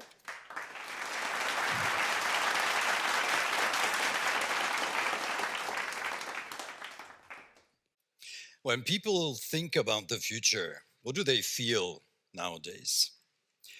A lot of fears for the future. And all of those problems and all of those crises have one thing in common. They're all caused by our habit to sacrifice a good future, to harm the future, in order to feel well in the present. We are pretty short-sighted as human beings, and one competency that I would wish for us to have much more of is foresight. To learn from the future, to look into the future, to know what to do today. And despite those fears of the future, we need to remind ourselves that quality of life on the planet has been increasing all the time. No matter what happened, no matter what crisis we had, it increased all the time. Is this going to go on? Well, there's a certain likelihood because we have so many new powerful tools and old tools that we can really manage to increase quality of life on the planet even more. And therefore, there is a lot of reason for joy for the future. If you are leaders, then to me, this is your major task, the only one you cannot delegate. If you want to lead a team, you need to have a picture of the future. Because leadership means to cause a movement, movement needs direction, direction needs a goal. So we need an image of the future. And only with joy for the future is it going to be easy to do the transformation. If you need to push people, if you need to lure people into the future, it's always going to be hard. Then organizations are weak. I'm going to share with you, I'm going to fire on you a lot of assumptions that we have, assumptions that we share with our clients, public organizations, some, mostly companies, large ones, small ones. And those assumptions have a probability that we assume, like starting from 65% and more. I'm going to talk about the time horizon 2030 plus. And all of those assumptions are, well justified. I can't do it in 15 minutes, but maybe we can discuss them later. The first one is pretty much obvious, but yeah, we have those goals, but will we manage? Will we achieve the goal? Medium and long-term energy will become sustainable and even cheap. And we're not used to that thought so much. Stanford University did a study. It's not easy to understand. I'm using this to tell you there's a study, believe me. And only through electrification, we can reduce our energy consumption by 56%. These are heat pumps, battery electric vehicles, eliminating mining, moving, and processing fuels, fossil fuels. This is a big contribution, and so on. And here they say with existing technology and just using onshore, offshore, utility solar and rooftop solar and a little bit of hydro, we can manage by 2050 to be 100% renewable, not just electricity, everything. 50% less energy consumption. They looked at 145 countries in the world that are responsible for 97.7 or 8% of the emissions. We would need to invest 62 trillion. We would save in money each year 11 trillion, which is a pretty good investment. And if we take into account the costs for social costs and health costs, we'll save 92%. Are we going to do this? Well, yeah, most likely. Why do I doubt? Because we're short-sighted. But there is one reason and one big argument why this is going to work. Because we do not need to have green romantic thoughts and green romantic ideals. This is going to be just cheaper. Wind became cheaper from 2010 to today by more than 70%. Solar per kilowatt hour became cheaper by 90%. Batteries per kilowatt hour became cheaper by more than 90%. So we're going to use surfaces that we usually do not use. We're going to use surfaces that, and there are projects that do this stuff already. We're going to use surfaces that are already being used in China and Singapore. We're going to use wind power that is different from the one that we're used to, because there are so many opportunities and so many new solutions that people, well, tend to think just on the windmills. And even if they say, Stanford says, nuclear is not necessary, well, even this with small modular reactors is a viable solution, would be a viable solution. Those reactors are small, they can be built like on a production line, and the waste is good after 300 years, not 100,000 or 1 million years.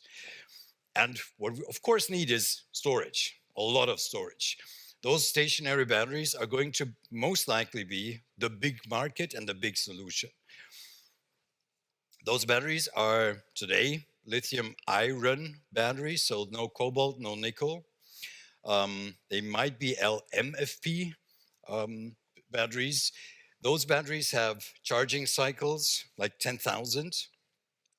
And after decades, they still have 70, 75% and can then be recycled to a degree of 96+% even today. So it's almost a total circular economy, which is good news. Do we have the resources? Yes. For the entire electrification, we need less than 30% of lithium and less than 30% of nickel, if we need nickel at all, to electrify and make the world renewable totally. So lithium is not a scarce resource. And even if we do not need lithium or run out of it, because we think there is not more, we can use sodium, which is even more abundant on this planet. So good news. It's not good news for the fossil industry, but it's good news for us. And I'm going to share like good news a couple of times, but some people will be horrified by the good news because it's different. We will travel and transport sustainably. I was just listening to the discussion about hydrogen electricity. The city of Montpellier in France, they wanted to buy 51 buses. They bought 6, I think. And they noticed that they are 6 times more expensive than the alternative. What they bought was hydrogen electric fuel cell buses. What they then bought, which was 6 times less expensive, were battery electric buses. So we all should know, or at least, yeah, we should know, is that for every hydrogen vehicle that we use in replacement of a battery electric vehicle, we need 3 times the amount of electricity, of renewable electricity if it's green hydrogen. So there is no real sense in using hydrogen as the alternative. And e-fuels, let's not talk about this. And even if we say, yeah, well, until 2050, this is going to be a lot more efficient, well, the gains are not going to be enough. It's still going to be twice as much energy than this. And this is true for passenger cars, and this is true for trucks. So there is no real reason, we can discuss this, there is no real viable, striking reason to use hydrogen electric vehicles, be it cars, light vehicles, or heavy-duty trucks that run on hydrogen, if we have a battery electric infrastructure. And we will see in the years and decades to come. You can buy this like today, maybe next year. They're already in production. Pepsi uses them. 800 kilometers of range, less than 2 kilowatt hours per mile, 40 tons of cargo. The charger is they call it the mega charger, is has a charging capacity of 1,000 kilowatts, so megawatt, and even 1.5 if we take it out to 2030. The energy density in the batteries here might approach 300 watt hours per kilogram. CATL in China just presented and are beginning to use a battery that has 500 watt hours per kilogram. So the 800 kilometers are not the end of the game. It's just the present. So please don't buy trucks that have a lot less than wait and drive your diesel. and don't invest in hydrogen. AI will make logistics much more productive and cheap. We like all had our ChatGPT moment, and I hope all of you use it already and are using it, because you like get a whole team of assistants with it. Is this going to be like linear? No, this is going to be double exponential in its development and in its quality. The point in time where we have AI that is smarter, not just as a single human being, but all humans combined, is in sight. We're going to see that most likely, like some say in 18 months, we say it's around 2030. So don't expect this to take a long time. 1956 was the first conference on artificial intelligence, and it took a long time, 70 years, to take off. But it did take off. What does it mean for logistics? Well, we will travel and transport cheaply, because AI in transportation, the biggest aspect of it, or one of the big aspects, is autonomy. Autonomous vehicles were imagined and dreamt of also decades ago, but we are at a point in time where many technologies are converging. We know how to use neural networks way better. We have much more data. We have real supercomputers, not speaking about quantum computers, regular supercomputers, and we have the knowledge to do it, and we have the devices that collect the data on the streets. So by 2030, we estimate, our assumption is that we will see 20 million fully, generally autonomous vehicles on this planet. We already have 20 cities in China, a couple of cities in the United States, where they have gated autonomy. So they just know the city. The general solution is going to take off before the end of the decade. And this has a lot of implications. First, of course, the driver shortage. There will be no driver shortage in the long run, therefore. And cars will look differently. As you've seen, trucks will look differently, although trucks not that much differently.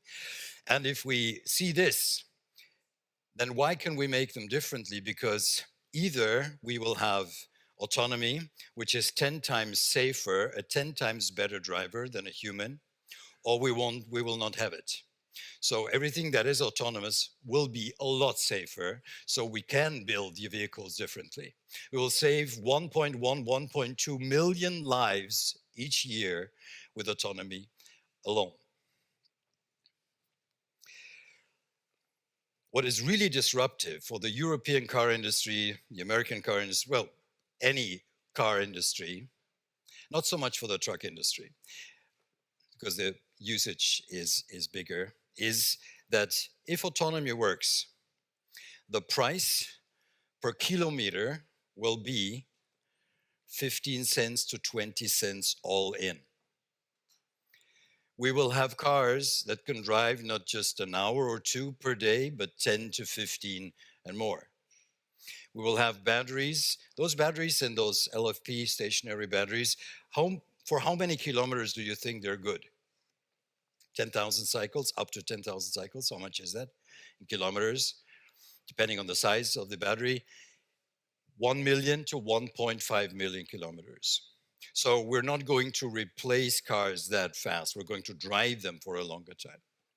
And if you put those things together, it's very cheap to use them. They will drive 15 hours a day or 10 hours a day.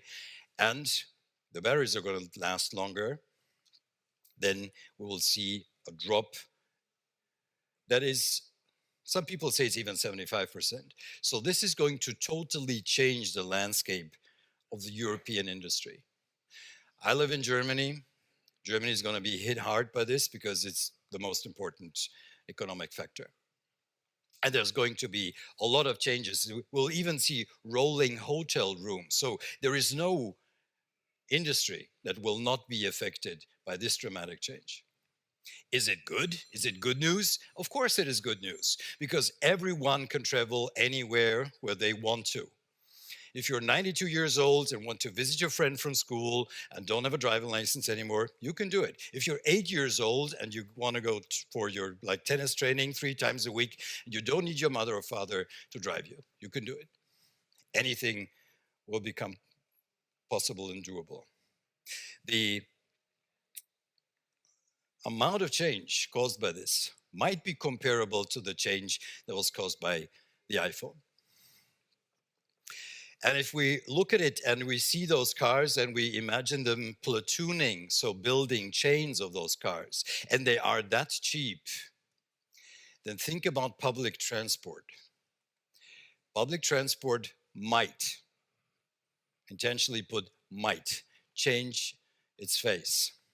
Because if it's that cheap, then it's going to be as cheap as a commuter bus or even commuter rail. An autonomous truck is, even without platooning, going to be cheaper than rail. So we're going to see, for pure economic reasons, companies, leaders changing their minds and their concepts on transportation and logistics.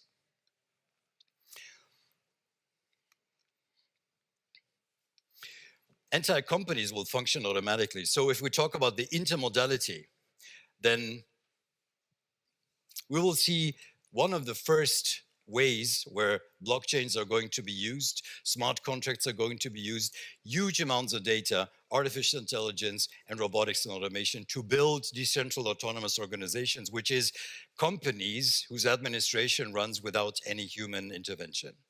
And they're perfect managers because you can really rely on them. I have those 3 minutes there, is that correct? They gave me too much? Okay. Just 1 minute. Hard physical work becomes a hobby, so the last mile. By 2030, we're going to see, before 2030, we're going to see in the factories, in storage, in logistics. Then we're going to eventually see them in the homes. Humanoid robots that are going, this is the ultimate product that is going to change the nature of work. And the Beta Plus generations will consider what we have as food stupid and disgusting. So some things in our lives will need less transport than today.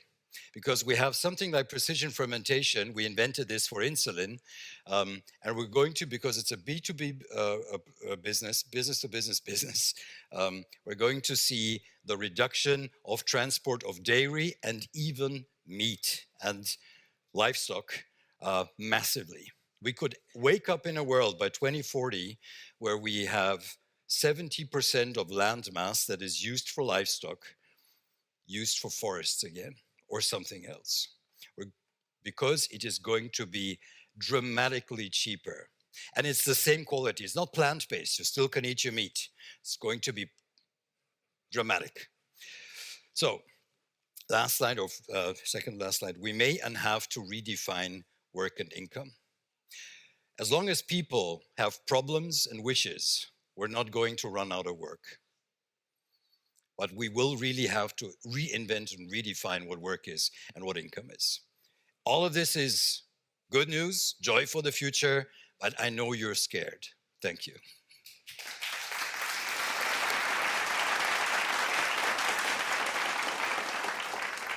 Thanks a lot, Pero. And exactly as you say, that these future technologies can be scary, or you can approach them with joy, with excitement. And I think we probably want to edge toward the latter. So I'd like to next invite to the stage Sampo Hietanen. Sampo is the founder of the MAS concept, Mobility as a Service, and the CEO of MAS Global. Sampo has invented the groundbreaking concept of MAS, which is set to revolutionize the 10 trillion euro transport sector. His background is in civil engineering. Sampo? Thank you very much. I'm here because I have the psychic capability of seeing the future, and I can prove it to you. Within 10 minutes, you're all going to be squirming in your seats, and you have this thought in your mind. Let me think. It's wine, cocktails, drinks. Let's see if I'm right about this or not. But I'll try to entertain you in meanwhile before we see if I'm right about this. If we could just for a while just pretend that I'm right about this, that transportation is being hit by digital tsunami.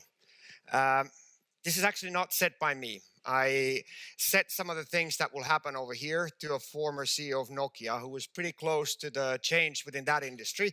And he said, you guys have no idea what's coming towards you. but you better believe it. I do feel a bit that we talk about it a bit in a way. Let's take, for example, the automated, the AVs. We talk about the cities, well, this city has 100, this has 300, this has 500, as if the whole idea of digital disruption has to do with how much of stuff do we have. If that was true, long time ago, when fire was the biggest invention that the mankind had ever done, you could have thought that the Emperor Nero was a real smart city genius for burning the whole thing down, because there was a lot of fire in there. We fail to ask oftentimes, what do we do with technology? We do not need technology if we don't know what on earth are we going to do about it. And that's what I try to do. So for people, I would say, when you really think about what it is, this is what we're all after. We're never going to sacrifice this. Our freedom of mobility, our freedom to be able to go anywhere, anytime on a whim, just like that. And unless in the future we have something similar like this, not much is going to happen.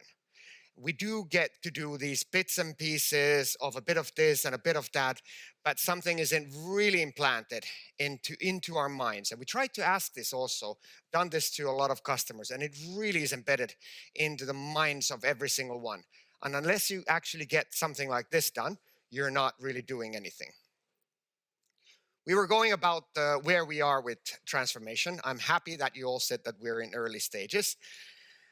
When you're in early stages, there's not really much of research, and especially in transportation, I would argue that the research is follow the curve and follow intensely the curve.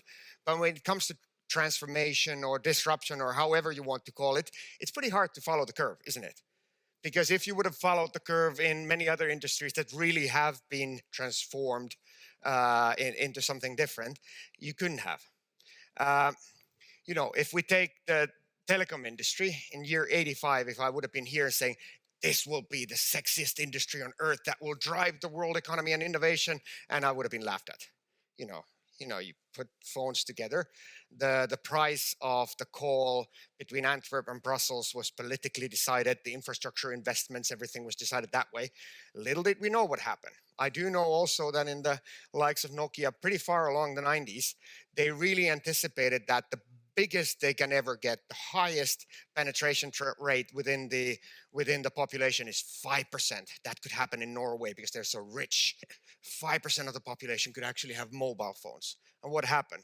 Let's take another one. Back in the days, somewhere a long time ago, shoe sales, shoe stores, they thought that, this digitalization, this will never happen to us. It's just a nightmare. But everybody wants to, touch the shoes and look at them in stores. So no way, it's never going to touch us. And I would say we're a bit in this phase, especially after COVID. Everybody says, the nightmare of disruption and digitalization is gone. We can keep on going like this. Then at some point, we start getting into this, turning the screw, but the same screws that we have. Let's do a bit more, a bit more.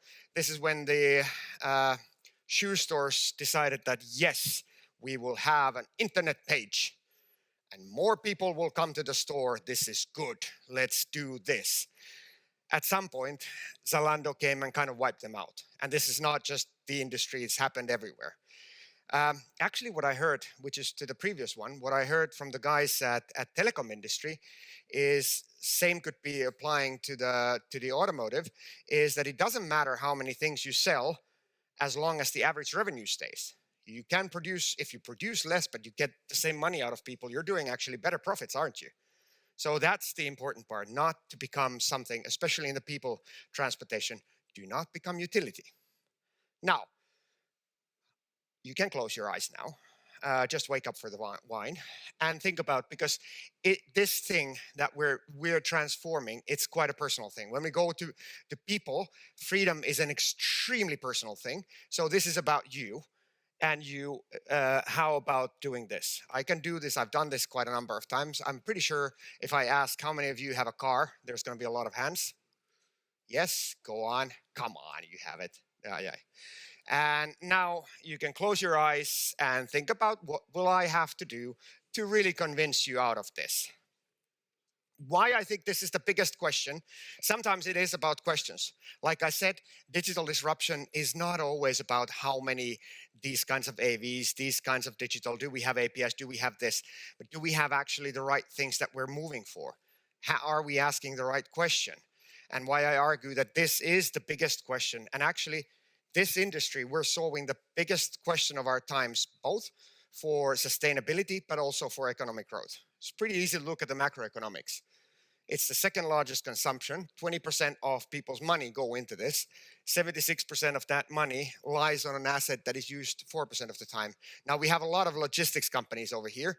If you now go into a bank and say, I will have a fleet of 1,000 trucks, and if I push it, the usage will be 5%. Do you think that the bank will come and say, yes, money here, go, go, go. If you push it to 6, we're happy. But this is what we're basing most of the actual money out of this. Now for sustainability,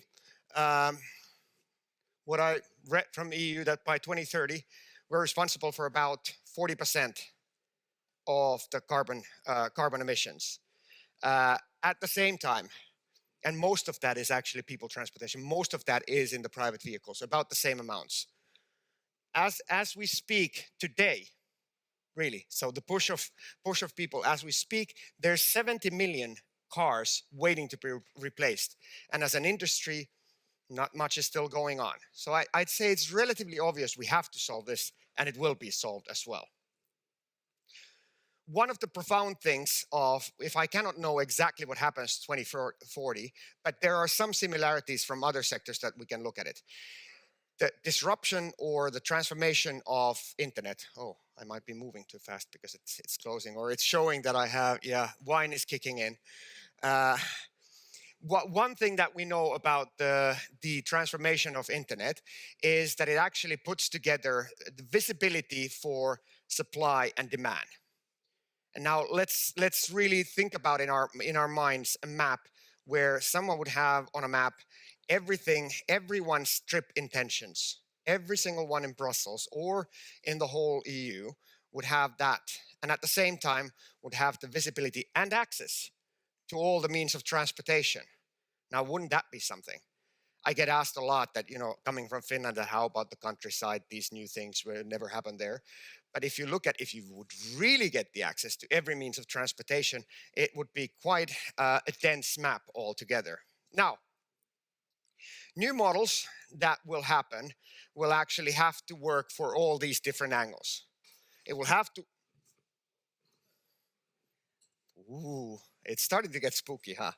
It will have to work for the user. And this is what we as an industry, because we're a bunch of, a lot of engineers, we tend to forget. If you cannot sell the freedom to the user, you're not going to make it. It has to work for business, and this is what the governments tend to often forget, but it also has to work for the society. You have to come up with the whys and what to do. Remember the question, what would be better than owning a car? And still has to do all of these things. So, just because sometimes future is about dreaming of things, what if the alternate currency is such that I will give you a package that says that, okay, like we said, visibility, you have access to everything. And trust me, the interoperability is not really an issue. I know for a fact it's not. It's not a technical issue. There's another topic on it. So, less than your car, you get to use 50 kilos of CO2. So that becomes the cryptocurrency of future. You have X amount of CO2 for yourself. Now, what would that mean for me as a business? It means that like Netflix, I get a flat rate out of you, and you have a buffet of a lot of things. I want to make you eat pasta. I want to make you eat potato, which means that every time you actually do a sustainable choice, I'm earning more money out of this one. So the business model and the user case actually supports also sustainability. And this is how easy it is when you really start putting all of those things together. As the last one, you have to remember that we have this embedded idea of kind of car as the freedom insurance for everyone. It's not like it happened on a path that was set. It was actually a vision that was set. The Futurama of 39, that this is how the city should look like, cars are like this. But let's imagine a world where the demand changes. And trust me, the younger generation do not think that way, that I need a car at the age of 18. They want to postpone it for as long as as long as they can. So if the demand changes, definitely how the cities look like changes. Now, this is kind of interesting because at the same time, how cities are built, decisions today are effective somewhere 2040, 2035, and they will be up and running for a long time. So it definitely is a time to rethink the Futurama, the vision of how the city should look like. Now, when we think about future, and now really for the people, how people move and what will it look like, there are things that will change. Hopefully, the average revenue per user will remain because then the industry is good. And then there are things that will remain. I think there's one really good bet. Freedom, something that actually gets us more freedom, is a good choice. Something that's less freedom is not going to be sustainable business-wise.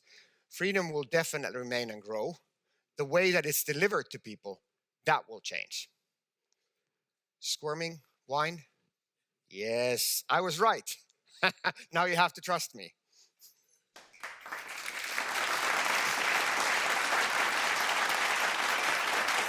Thanks, Sampo. It's a wild statistic about Nokia thinking 5% was going to be their peak market share. That's really crazy to think about. So if you want to take a seat up here, and Perra, you can come up and not market share, the total penetration. Total how penetration. How far it can ever go in the wildest dreams. That was the anybody wild. having a cell phone. That's really wild. Okay, so I have got about 20 minutes here. I've got a question for each of you, and then we'll go to the audience for questions from Slido. Go and start putting your questions in now, and then I will put them to the panelists. Perra, I wanted to ask you, so when we're thinking about the future and whether transportation is going to change fundamentally, particularly looking at trucks, buses, this type of thing. You mentioned hydrogen in your presentation. Do you think hydrogen is going to be a solution for the future? Hydrogen could have been a solution if we started 20 years ago with building the infrastructure, and this was the solution, and we would not have invented better batteries. But today, as I said, there is no striking, convincing solution argument for hydrogen if you have a battery electric infrastructure. So we do not have, like, I'm from Germany, we have like the best charging infrastructure for hydrogen. And still, we have, I think, less than 2,000 hydrogen fuel cell electric vehicles on the road, and we have 1.2 million battery electric vehicles. So the market is already decided. That's for cars. For trucks, we did a study, even the heavy duty trucks, the long haul, half of them does not exceed 400 kilometers per day. So 400 kilometers per day is a lot less than the 800 kilometers. How long can a driver drive before they need to have a break? 4 hours. So 800 kilometers, 4 hours. How long is the break? 45 minutes. 1 megawatt of charging is 45 minutes from 20 to 80% at least. So there is no reason for hydrogen. And the biggest argument, the most important argument is we need 3 times the renewable energy for the same amount of kilometers. So they're going to be a lot more expensive. And we need hydrogen for different uses. We need it in production. We need it as a technical gas. And it's not suitable really for transporting it from, as many people imagine. We produce hydrogen in the desert because we have a surplus of energy. There is no surplus of energy, almost no. So we produce it in the desert, and then we ship it. It's not like methane. It's not like LNG. So again, there is no convincing reason for it, and even the charging isn't. Sampo, it sometimes feels, especially here in Brussels, that everyone's looking for the holy grail that's going to solve all of our transport issues to make it, I think it's probably, as you said in your presentation, both sustainable and affordable. So, Sampo, as you're looking forward to the coming decades, what do you think is the secret ingredient to boost transformation of mobility of people in the EU? I would say that daring to make the mobility industry B2C industry really considering it as a market. As you said, that everybody kind of wants to control the fate, wants to control the future. If you look at it from one angle, which is kind of like city angle, you want to find the holy grail to look at people like ants, and I move them nicely around. I'm a transport engineer, so I get to mock that a bit. But it's not the way that it happens. You need to give people freedom to choose. You need to let the markets actually innovate. You need to let that happen. And this kind of debating of how do we produce it is the one that's really keeping us down, which is kind of silly.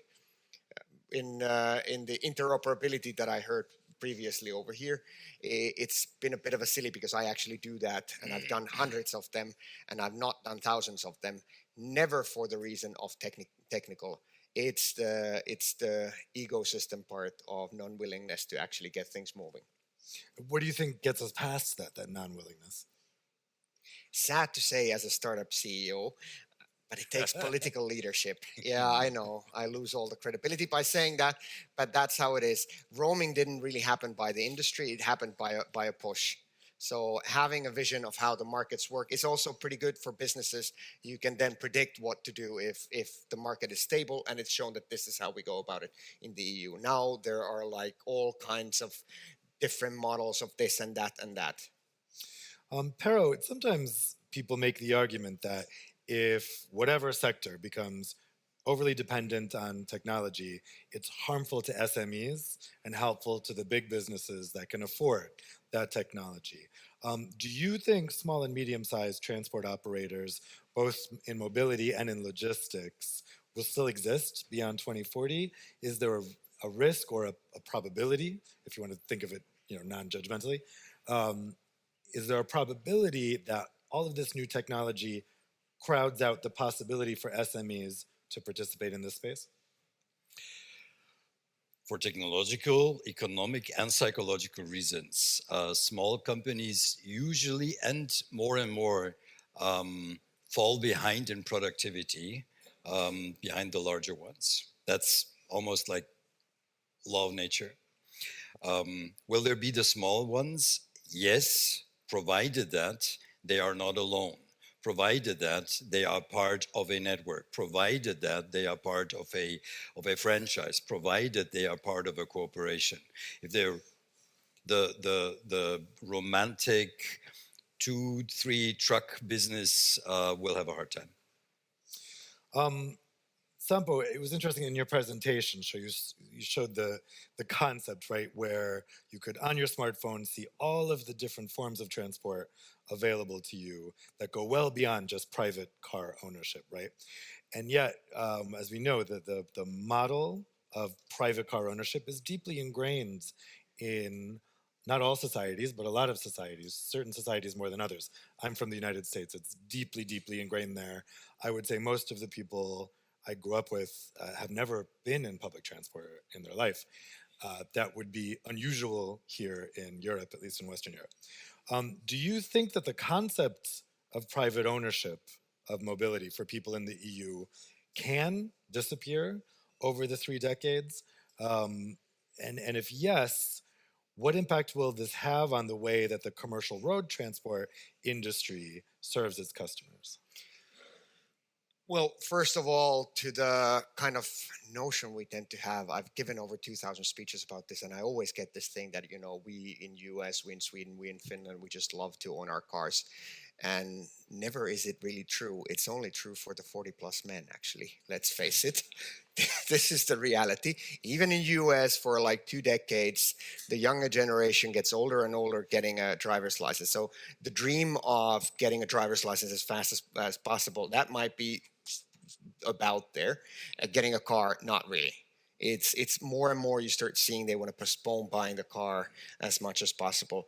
More in Europe, but also coming into the US. Who do we need to build the future for? It's not us, sorry. It's the 20-year-olds if you really want to do it. So I do know that the demand actually is there. Where is it hanging? Will it happen? Will it not? Do we get ourselves? So this was not an ideological question, by the way. What would it take for giving up the car? You need to be better. Do we get something out there that really serves the people better? It is at least as affordable, as cool, as individual, as convenient, and definitely gives you the same range as the car. So that kind of defines it. I do not think that people really have that, and I know it actually. People do not really have that kind of a religious thing on ownership of the car. If you give them something better, they'll flip. Aside from those 40-plus males, I guess. I get to mock because I'm a 40-plus man. We will still be around then, so we're going to have our hobby cars maybe. Hobby cars will exist. Right. And look, it doesn't mean that everybody has to do it, but it's worthwhile pursuing having something as meaningful as something as pricey. And well, I said it's not an ideological question. I mean, we need to come up with something that people are willing to pay as much as well. And I can do it for you. If instead of your car, which is probably not your dream car, you have access to tens of beautiful cars that are lying around there, you can open any one of them. And, you know, when the family's there, you take the SUV. When they're out, you take a convertible. Yeah, so in other words, it's a circumstantial reality rather than an ideological reality. Yeah. It's not that people are inescapably attached to private car ownership. It's that nobody's done anything better. Exactly. Depending on where they live, where they grew up, that's just the circumstance that they know. Yeah. We've had a couple questions come in from the audience. I'll go ahead. And car sharing up to today is just cumbersome. Is difficult. So what you presented is an easy solution, and therefore it's going to work. So, Pero, the first question that we have here, I think, is probably for you. Yeah. Question is, if electrification, battery electric vehicles are the solution, do we have the grid capacity to carry all of those new vehicles and industry needs? Do we have enough supply? So, do we have it today? Speaking about Europe, no, not yet.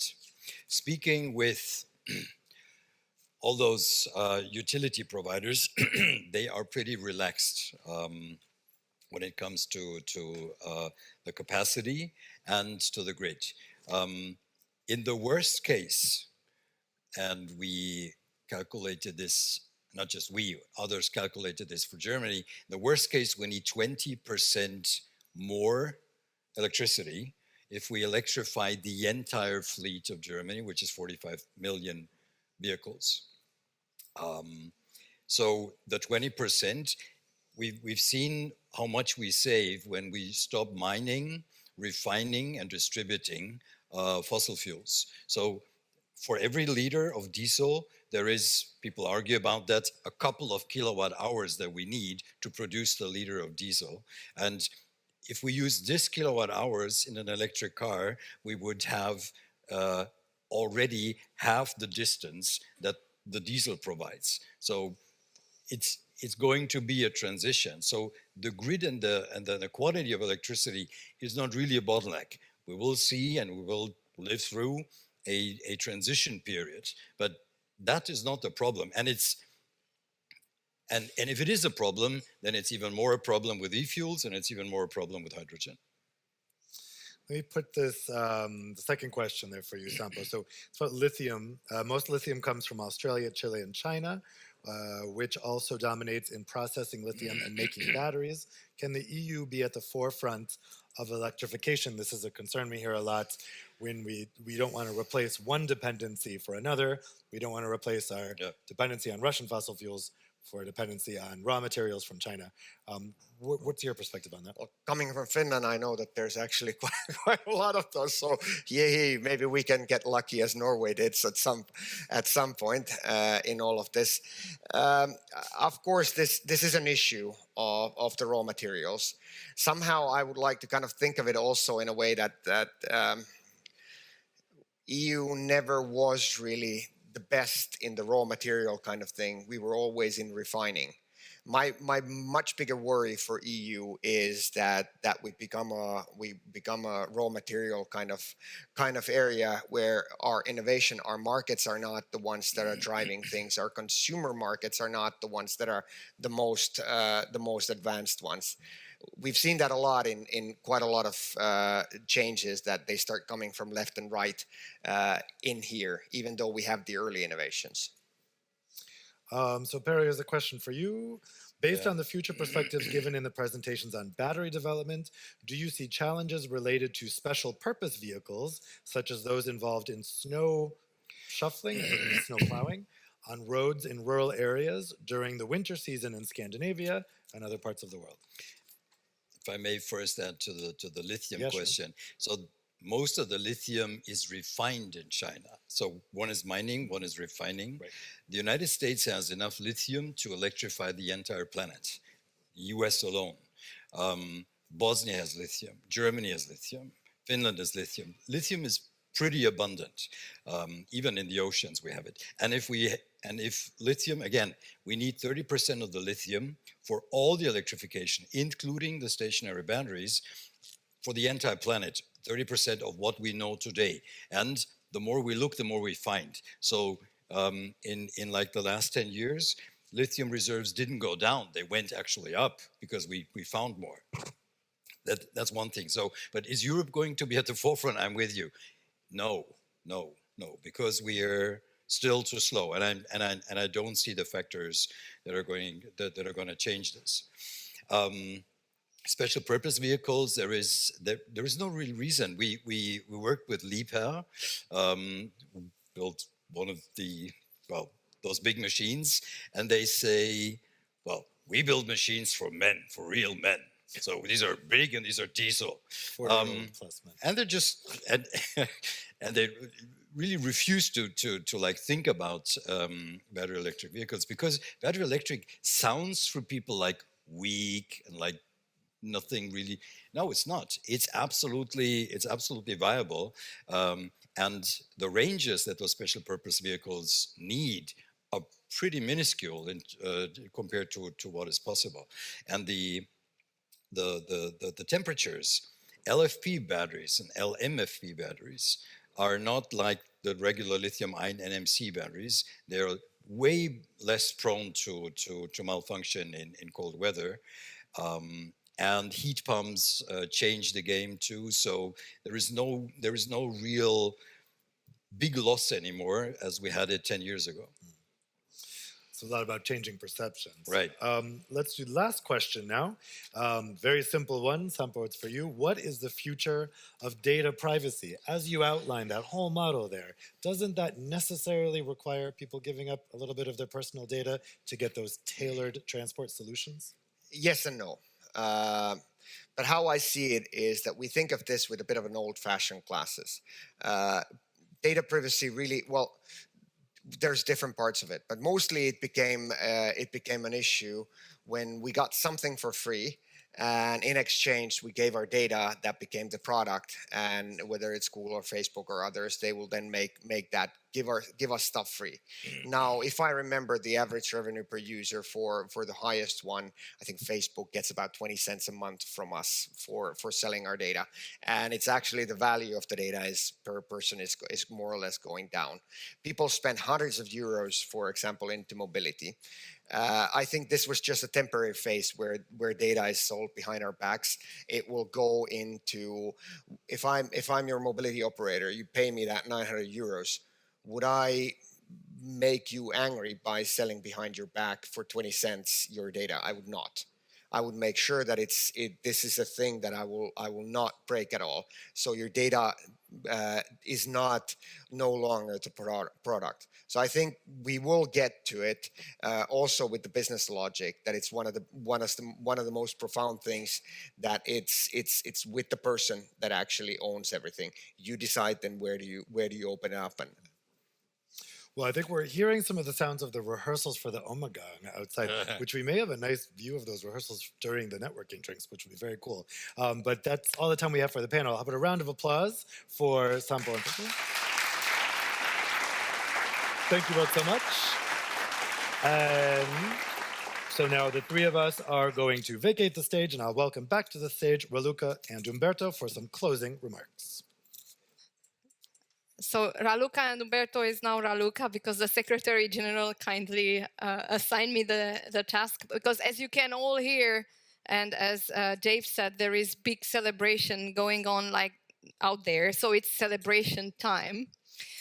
You see, I also changed my outfit to be more in a celebration mood, let's say. So the celebration, I have this bad news for you, unfortunately, is not for IRU. So I would have loved to say that the drums out there and the thousands of people you will see are for IRU, but not. You heard the mayor in the beginning is just not IRU. So it's the Belgium national team for handball, which just won. Oh my goodness, sorry. Basketball. Just won the European Championship. But ladies, yes. Anyway, not IRU, right? So now I will keep the conclusion remarks very short. And I think that images always talk better than, or show, or they go to our feelings better than words. So I would like to just base my concluding remarks on an image. This is the image, and I will explain it to you in a second. So, learning from yesterday, we started with the past. It can apply to our sector. It's a human being, but it can apply to our sector too, right? So, learning from yesterday, then we went to the middle section of our event today, which is today acts prudently, but because what have we heard in the middle section? We are at a crossroads. We don't know exactly as a sector what the future will bring. Will it be only electricity, hydrogen? How much digitalization will impact all of this? The role of e-fuels, we are prudent about it. We don't know exactly what to take, what to embrace yet, but we are determined to change. And then this is the future. It looks like an old man, but actually what it means, and I would like to change a bit. Actually, these were not my words. Learning from yesterday to act today acts prudently are the words coming with the painting, actually. And I won't going to tell you the painter. You will have to find out. That's a little homework from today. And I will change the last part, and it's so by his action, he builds a great future. So don't be tricked by the old man. So that's the conclusion for the today and for the discussions that we had today. But again, it's a celebration time and it's also a thank you time. So I would like to thank very much to our speakers, to IRU team and sub-teams that made this event possible. We have a big number of colleagues who contributed to the event today, from the communications team, events, marketing, advocacy team, and special thanks to my colleague Eloy, who made these wonderful videos that touched our hearts. So special thank you to him. Some applauses.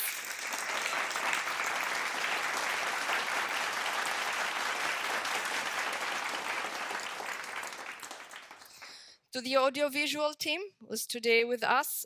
To the pianist, is unfortunately no longer with us here, Maxime.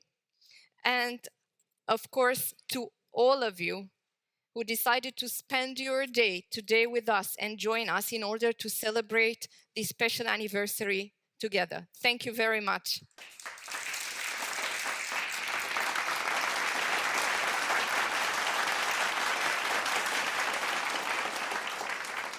So now we'll just have some networking drinks. They are still in the marriage room.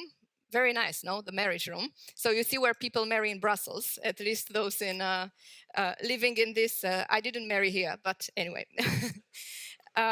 So these are the networking drinks, and those of you having accepted and having the invitation for dinner, the dinner will take place at a restaurant which is just opposite from here.